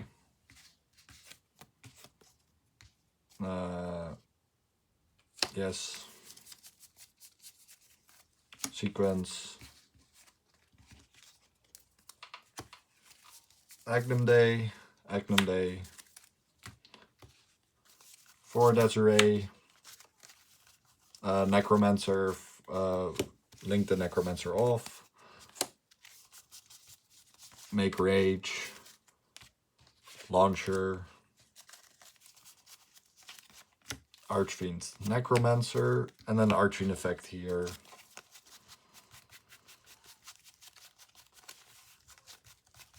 Searching out the barrier. And then Necromancer to summon back the Archfiend. And then Archfiend here can search a third trap, both sides. And otherwise you just go for sequence equip on the Desiree. And then basically ending on this, which is basically your strongest end board. Test hand.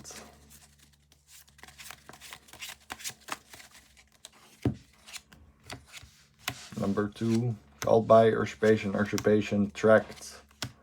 Reaper, this is a great hand. This is actually crazy. Especially having like the called by is just really good here. But we're gonna start off with the Tracked, of course. You want to start with Tracked here first because you have to, you know, set your hand before you go for Infernity play, so called by isn't live. So we're gonna bait like a draw or a Fua here. If we get drawed here after the Lurry Summon, we called by it. And if we get Fuad here, we just, of course, called by it. Requiem. Effect. Lacrima.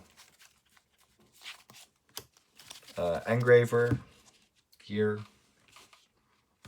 Then for next play, I would probably just go for Usurpation. Set the playtime here. Then we are going to set everything and go for playtime in order to summon out Infernity Archfiend, of course. Archfiend effect. Grabbing ourselves a copy of Necromancer. No normal summon yet. Link. Sequence. Effect. In order to fuse. Oh, that's the wrong deck.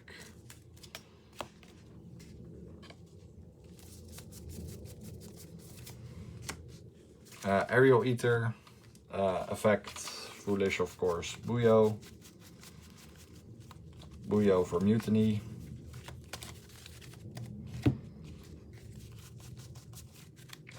And then from here onward, we have the Reaper in the end to still continue to nip. So normal summon Necromancer effect. Effect summon Archfiend. And we also still have Engraver and Graveyard, of course. Archfiend effect. Get the Bishop. Special. Overlay.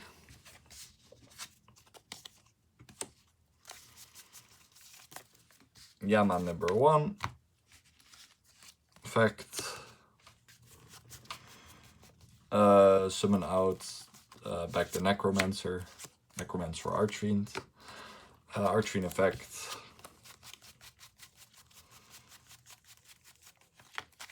Another one.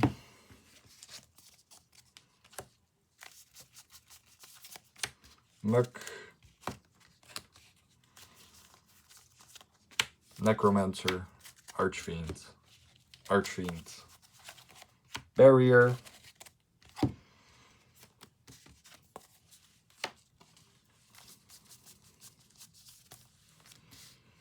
Yama.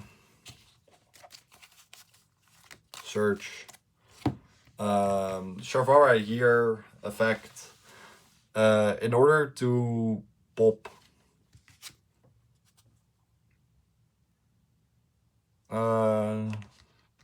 honestly pop the usurpation. Like, we can set Ghastly Glitcher in your opponent's turn, but I think Kalba is then a better interruptions to have. And then we also Yama effect.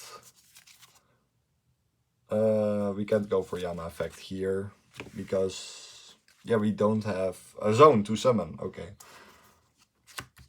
Then we're still gonna keep this in hand, actually. Then first we're just gonna make the Rage, because why not? And then Shavara here to pop the usurpation. And then here we can go Yama for the Necromancer.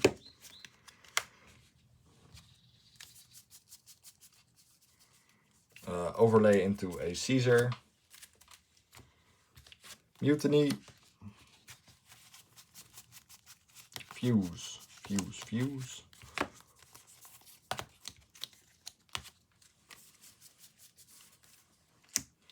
Make Desiree.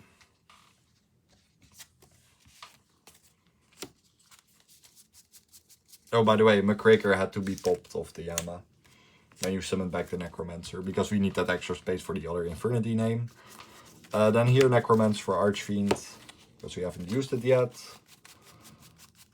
Archfiend search your barrier here. We haven't used Launcher yet, just making sure.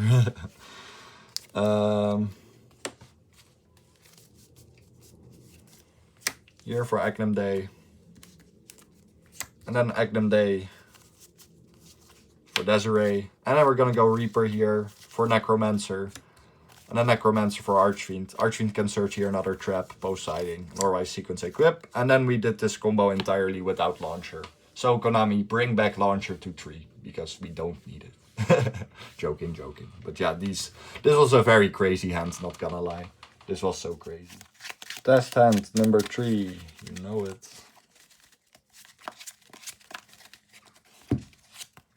Barrier, Usurpation, Talent, Ash, Droplet. Okay. We technically only have one play here, which is Usurpation, basically. We only have one play here. If they shotgun a Charmy in draw phase, we have Ash. Otherwise, this hand is actually pretty nice. I kind of like it. It only does lose from Ash though, because playtime. But we do have talents. So like, this would be like the scenario. I would normal summon Ash and have Insanely Aura, then we would pass. No, that's a joke. Don't do that. Don't do that. Then we're gonna commit to the Usurpation here and set a playtime. Then we are gonna set everything.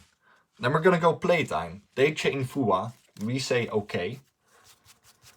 We summon out Archfiend here. And then they get the draw. We go Archfiend effect. And then if you are under Fua here, you would search here for Barrier. So that you pass on this under Fua while only giving one draw. Then you have talents to still look in their hand and see and snipe something out of that. Then we have 2 barriers and a droplet, basically. Which is pretty nice. Like, this is a very good hand under Fua. Even though you had to normal summon the Ash. And honestly, under this, I would actually pass on this. Because we can also get drolled after the search of the barrier. So I would much rather get, like that we go here. then instead, like, that we get interrupted more because of hand traps. But otherwise, you just basically search here the Patriarch. You commit to... I will still showcase, like, the full combo part, of course. But, like, with this hand, I would pass on this. Actually, I would just search the barrier. And pass on droplet, barrier, barrier. And if they then hand trapped me, then for sure use the talents to look in their hand. And then, yeah, basically, that. But yeah, otherwise, for the full combo, forced to still showcase what this can end on. But I would do that with this hand. In order to play very safe. Here we make Dugares. Use its effect. So back Archfiend. Archfiend effect. Search Reaper. Set Reaper. Then, like said at the beginning, normal summon a hand trap. Any two monsters make Raprodocus. Make Raprodocus. Call Light, because Dugares is a fiend. Requiem effect.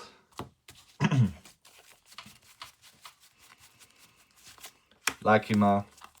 Engraver. We of course, yeah, we now have the Reaper, of course, in order to continue. Sequence. Sequence effect.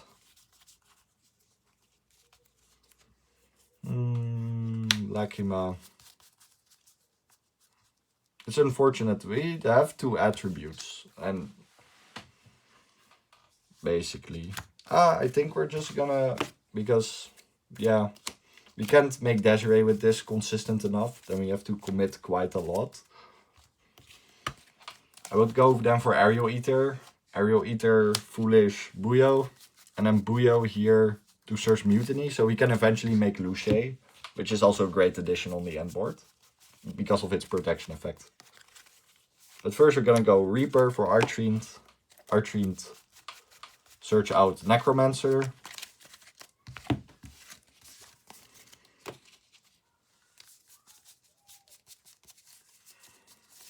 Abao. Discard Necromancer, non-target special summon attack, and then Archfiend.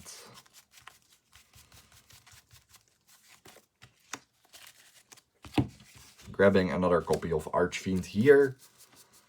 And then for Muckraker, for discard the Archfiend. Summon back the Necromancer, Necromancer for Archfiend. Use that Archfiend, of course, here to search your launcher.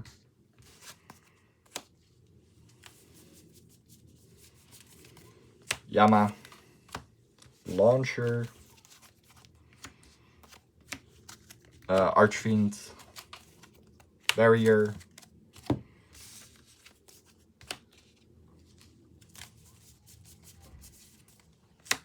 Yama. Yama effect. Sharvara. Sharvara pop the talent here. Yama. In order to summon back the Aerial Eater. Then we have Caesar. Then Necromancer for Archfiend. Archfiend can search here third trap if you want to. Post-siding, of course. And then Mutiny here. We're not gonna end with Luce on the end board. We rather have two Infernity names on the end board. But we have still protection of the Muckraker, of course. This Patriarch is also protection in Graveyard, of course. Never forget. No, by the way, we still have the Engraver in Graveyard. We still haven't used the Engraver. If I'm correct, by the way. Like, we still haven't used this. Oh, Mutiny, and then Mutiny directly right after. So we can still end on Luce, which is very nice. And then we're just gonna do Dugares, Buyo. And then, yeah, I rather have Archfiend, the Patriarch, in Graveyard, same with the Yama. So then the Engraver, basically. And then we can commit to Luce. And passing on this, which is still a great end board. Luce protects Caesar, our Necromancer, which is very good. We have Droplet, we have two barriers, Rage, Caesar, Yama still in Graveyard, and Patriarch also, of course. And then Abao goes to Graveyard because of game mechanics. Test hand number 4.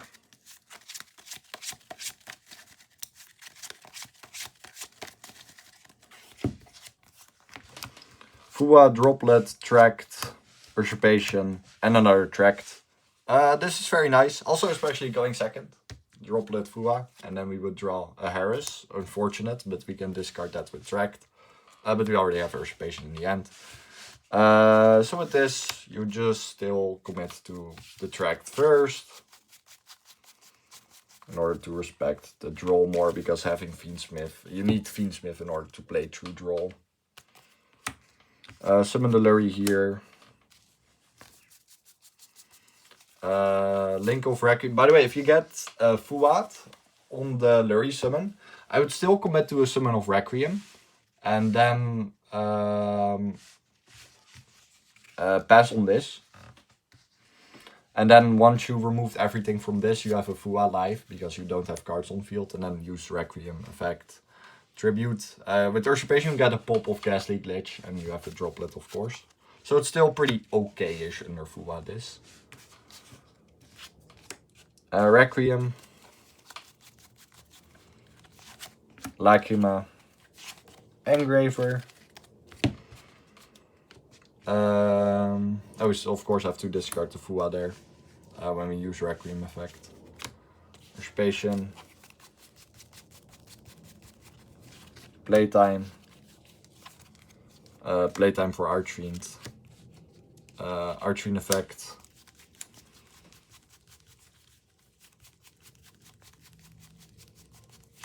Grabbing. Reaper.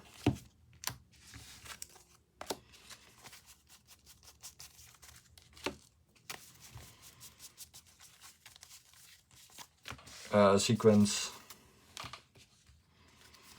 Effect.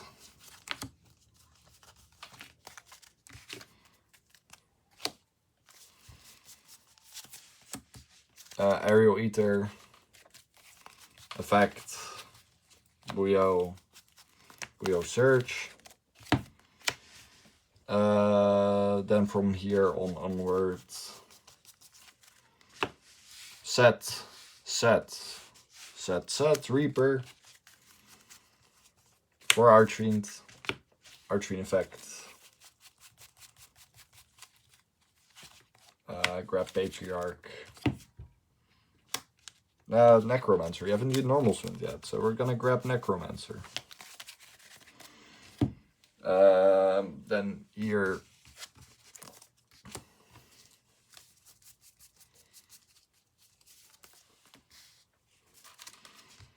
Yama. Necromancer normal. Effect. Search. Special. Overlay. Dugares. Mutiny. Yeah, Mutiny.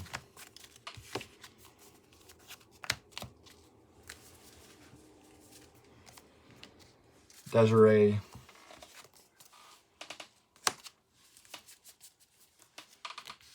Sequence. Dugares. Necromancer. Archfiend. Archfiend effect here.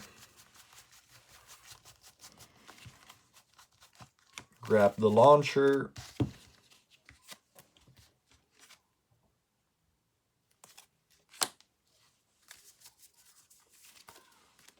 Another Yama effect. Sharvara. Sharvara. First we link.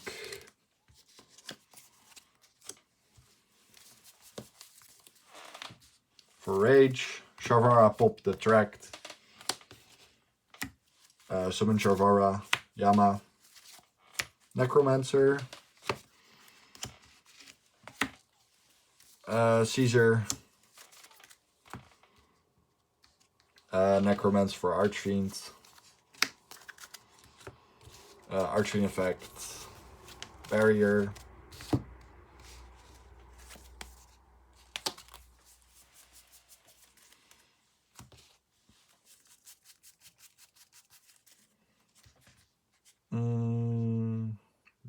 this. We have this now.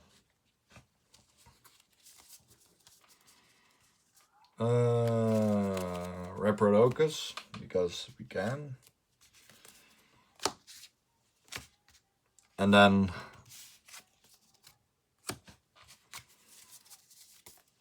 link into the mug. Wait, where's sequence? We linked that off for... we mustn't. We mustn't. We are here to make... So, okay, I'm truly awake. I'm truly awake. I'm sorry. We have to commit here.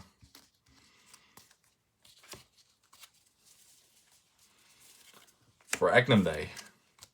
Then Agnum Day. For Desiree. Then Launcher. And we only have... Otherwise we would get... now we're gonna summon Patriarch. We're giving our boy some field time. Summoning it on the board.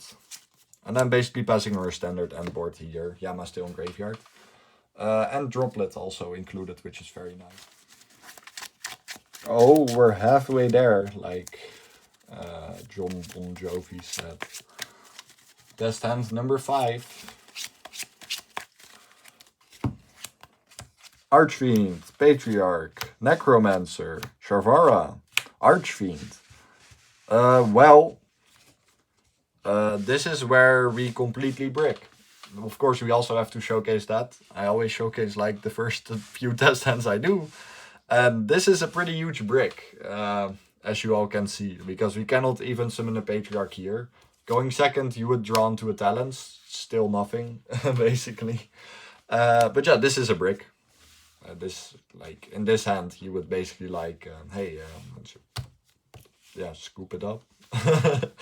No, basically, like, here, you just have to commit to GOAT format and just basically aura farm, normal summon Archfiend, I guess.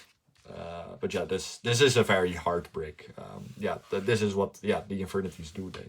They can brick because they don't do anything on their own, of course. But yeah, this is a very funny hand. The entire gang is here, which is funny. I love to see them though. But yeah, this is a brick. Surely test hand 5 was like the craziest hand we ever had. Like that was a crazy end board, right? But yeah, test hand number 6. So.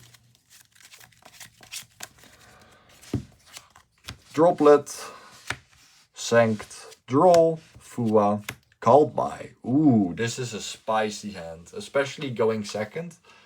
We draw very good going second hands, like, not gonna lie. But going first is also does the thing, funnily enough. Our draw for turn will be Droplet going second. But yeah, this hand's pretty good going second. Like, you have Droll, Fua, Droplet, Called By. So Called By already going first. But yeah, this is basically just showcasing the Sanct 1-card combo again, basically. But then we have to use our normal summon hand trap. Normal summon. Speaking of, we're gonna shotgun the Fua first, because we need to get it out of hand. And then if we get Fua, we can Called By it, otherwise we can't use our own Fua anymore. Requiem, Fact. To be fair, no, this is okay. This is the play.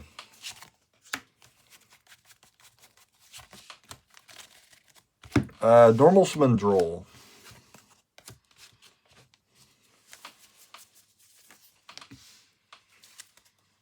Sequence. Fact.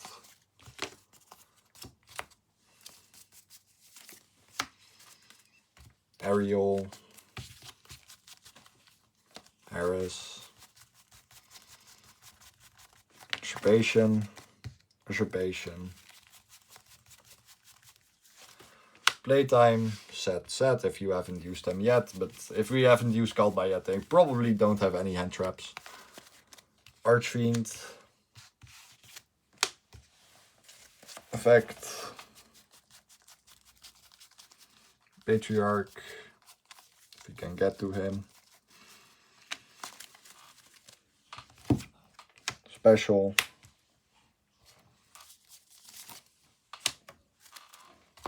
Dugaras.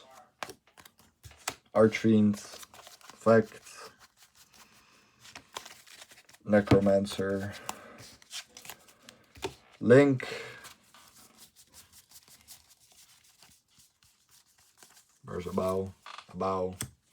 Non-target special back the Necromancer, effect, Archfiend, effect, Archfiend.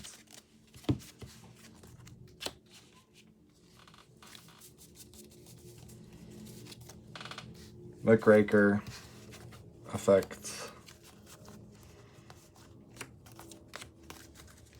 Archfiend, Launcher, Yama,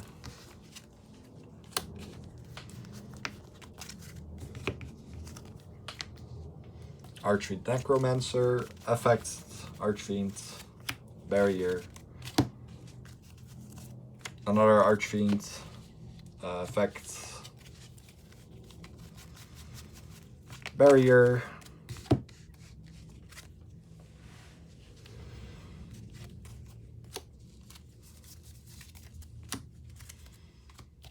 Yama, Sharvara,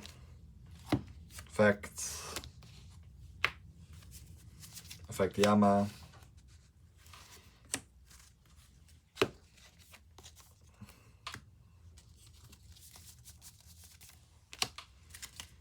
Caesar, Necromancer for Archfiend, Archfiend for Reaper,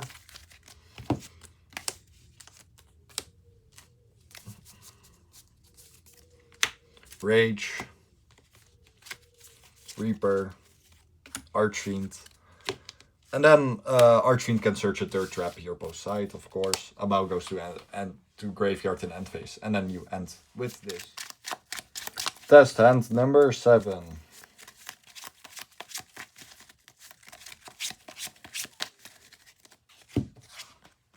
Barrier, called by Droplet, Sharvara, Archfiend.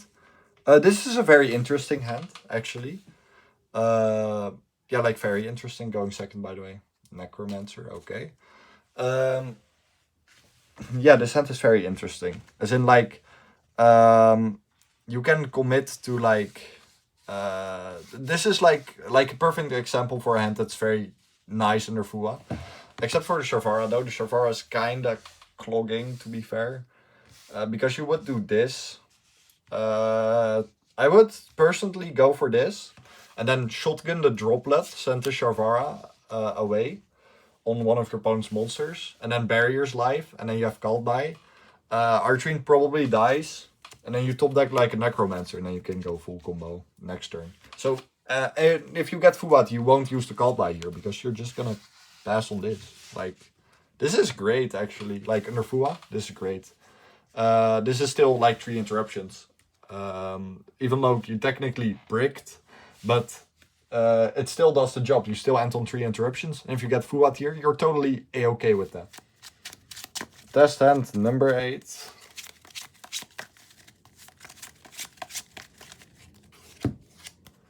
Archfiend, Tract, Engraver, Void Apocalypse, Barrier. This is like gas. This is like gas the hand. This plays through hand traps.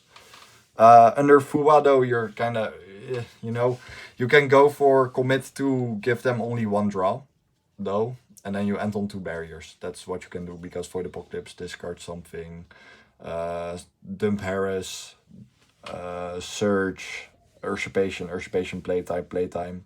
Not even. You just Void Apocalypse, away the Engraver. And then you can summon from hand. You can give 0 draws with this hand under Fua, which is very cool. So under Fua, it's fine. It's fine.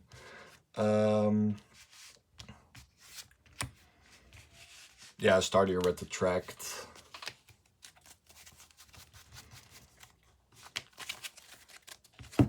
Lurie.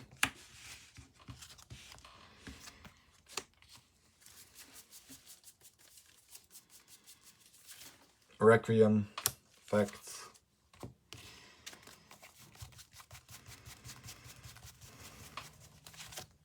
Lacrima. Engraver. Engraver effect.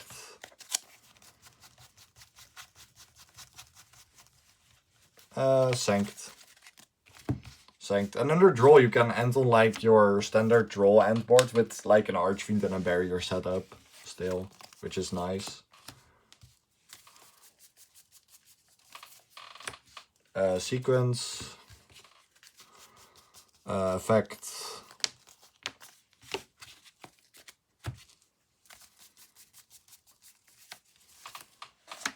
Aerial Eater.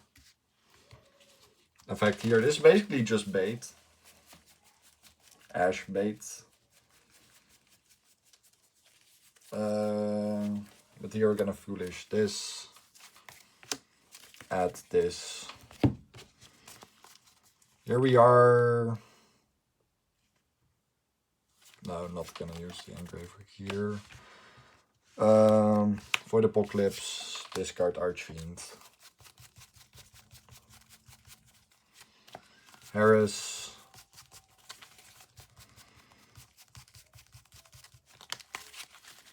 Usurpation. Set, Usurpation. Not set Usurpation, but activate Usurpation and set the others. Playtime. Now you already have the second Archfiend in rotation. Archfiend effect. Normal summon mandatory effect. Effect summon back Archfiend. Effect. We also already have a barrier. We don't even have to go to grass to, you know.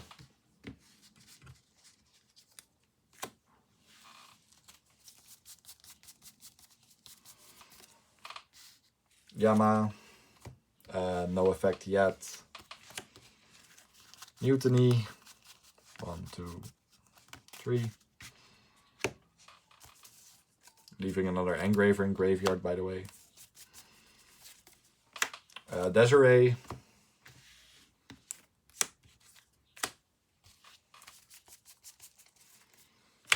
Sequence.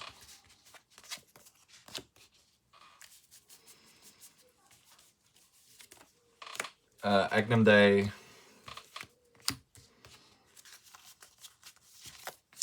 Desiree. Oh, that's not launcher. Archfiend effect.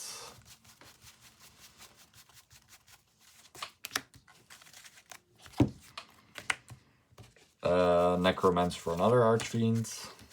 Effect. Reaper.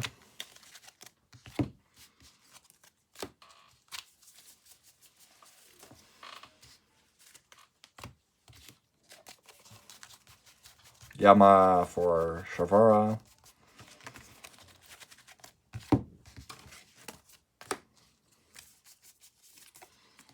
Rage. Shavara. Pop. And then Yama. Summon back the Necromancer, pop the Void Apocalypse. Summon Archfiend. Archfiend can search here a third trap. Caesar, Reaper. For another Archfiend. Archfiend can search here a fourth trap even, which is funny, but you won't. And then you pass on this, which is basically your standard end board, which is pretty crazy. Like the hand was, that was a very nice gas hand. Like that could play through quite a lot. We're nearing the end with test hand number 9. Launcher, Void Apocalypse, Reaper, Barrier, Tracked. Okay. Once we get to Archfiend, we will get to Archfiend with Launcher, Reaper in hand. Tracked. Tracked is bait here. Like.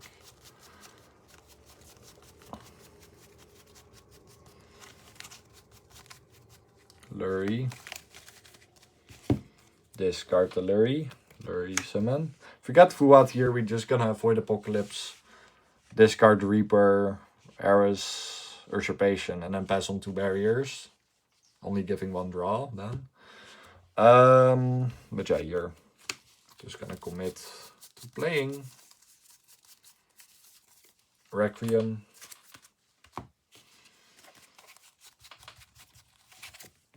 Lacrima.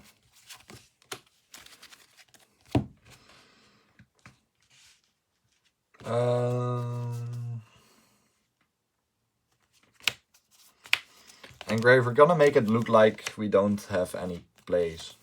Like sequence effect. Here, yeah, that's I think the best bait to be doing instead of committing for Desiree. I think this is like what we want to do here. Here we're gonna foolish Harris for usurpation. Yeah, I think this is better instead of going for Desiree. Like committing that we don't have any plays so that they would interrupt like the sequence. And then we can still continue playing with the Void Apocalypse in hand. Set this. Set everything. You still want to set the Void Apocalypse for a surprise. Playtime for Archfiend. Archfiend effect. Grab Patriarch. Special.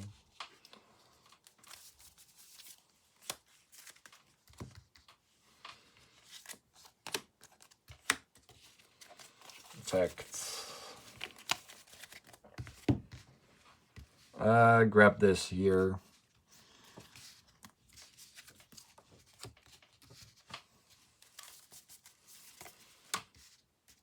Yama. Normal summon mandatory effect. Effect summon. Effect. Search here the Archfiend. Now we're gonna flip up the Void Apocalypse. Use the effect. Discard the Archfiend. Search. Dump the Buyo. Buyo effect. You can. I could have made Desiree, but we're gonna make for Luce. Because we wanted, I think the best way with this hand would be just to go for bait turbo, actually.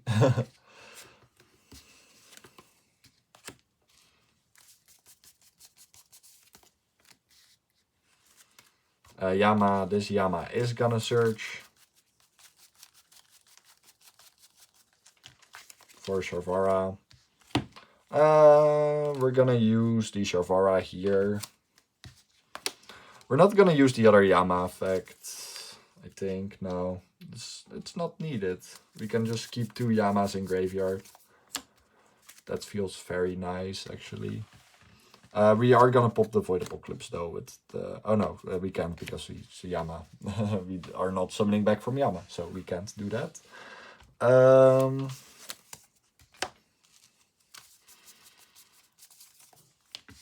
Rage. Now we gotta flip up the launcher. Like, what? You have the one-off? Yes, it is still a one-off. Indeed, unfortunately. Archfiend effect. Grab a barrier. Oh, I dropped the card. And then here, if post-siding, you would go here for Reaper for Archfiend, so you have another spot. Oh no, you don't need the other spot because you have Mutiny still. Gonna commit to Mutiny first. Fuse away Eris. Back in the deck is very nice. Lugares also. And I would actually go for Patriarch here. No, we still kind of now. Protection is still very nice. We're just gonna shuffle back the Buyo and leave the Engraver sequence also in graveyard. Luce. And then Necromance for Archfiend. And then Archfiend can search here another, your third trap basically. Then you pass on this. Otherwise this would have been Desiree if you would just go for the ride or die, so I would like to call it, and then you would end on with Akane, and then Reaper would be the sequence here. But then you basically end on this, and Luce protects the Caesar and itself, of course. Maybe, to be fair, I would maybe go for this, but I mean, protect Luce. We have 3 Infernity names, it's gonna be fine. And we have Patriarch in graveyard and 2 Yama. Holy, the 10th test end is here. The final test end. And of course, like I said, as promised, gameplay soon also with the deck. Ghastly Glitch, Patriarch, Tract, Engraver, Usurpation. Ooh, spicy hand, spicy hand. You would go here first. Would go for Tract, to be fair. Lurry. Discard the Lurry, summon the Lurry. Requiem. Effect. If Requiem gets ashed, we still have Engraver in hand. Lakima. Engraver. Engraver. Sanct. Sanct. Summon Kalim. He's there self on the board. It summons itself. He summons himself. Whoa. Crazy. Sequence. Fusion.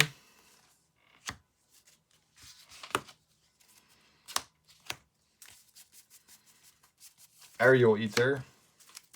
Effect. We're ending this test hands with a banger of a hand, by the way. Like cinema. Booyah. Mutiny.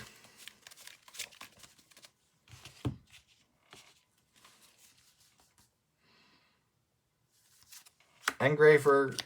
Oh, not Engraver. No. Set. Activate. Playtime. Special Patriarch because it's the only card in our hand. Playtime. Archfiend. Effect. Grab Launcher here already.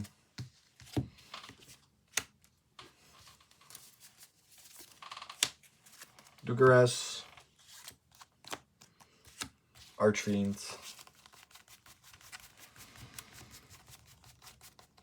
Necromancer.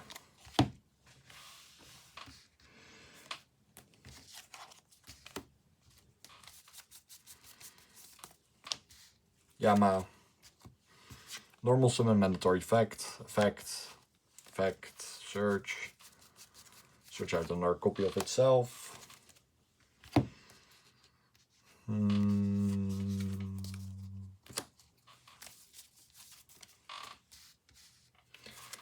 Yama.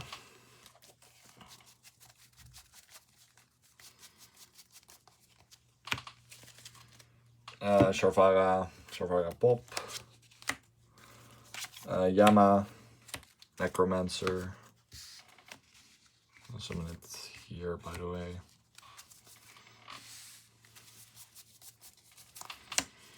Caesar, Necromancer for Archfiend. Archfiend. Barrier.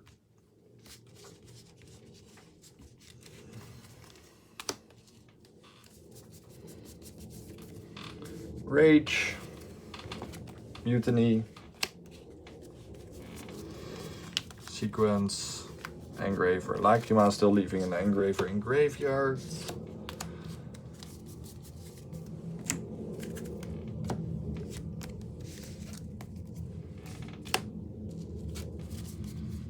Sequence, and then also directly link of Dugares and Sequence.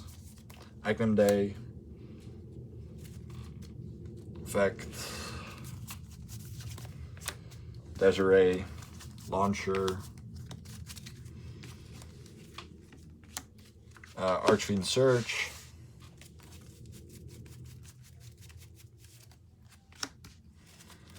And then Necromancer for the other Archfiend. And then Archfiend can search your third trap or you search Reaper, but I think it's better than to sequence equip on Desiree. And then you end on your standard end board, Yama also in graveyard. With the Ghastly Glitch, which is a pop and another Fiend Foolish. But yeah, that was it for the entire guide. We did a solid 2-hour guide. I hope it was helpful, learnful. I hope it was helpful, learnful. Otherwise, let me know in the comments down below, or just in general, leave a comment, leave it a like, leave a subscribe if you haven't already. Much appreciated. But yeah, thank you all so much for watching. Thank you all so much for the support.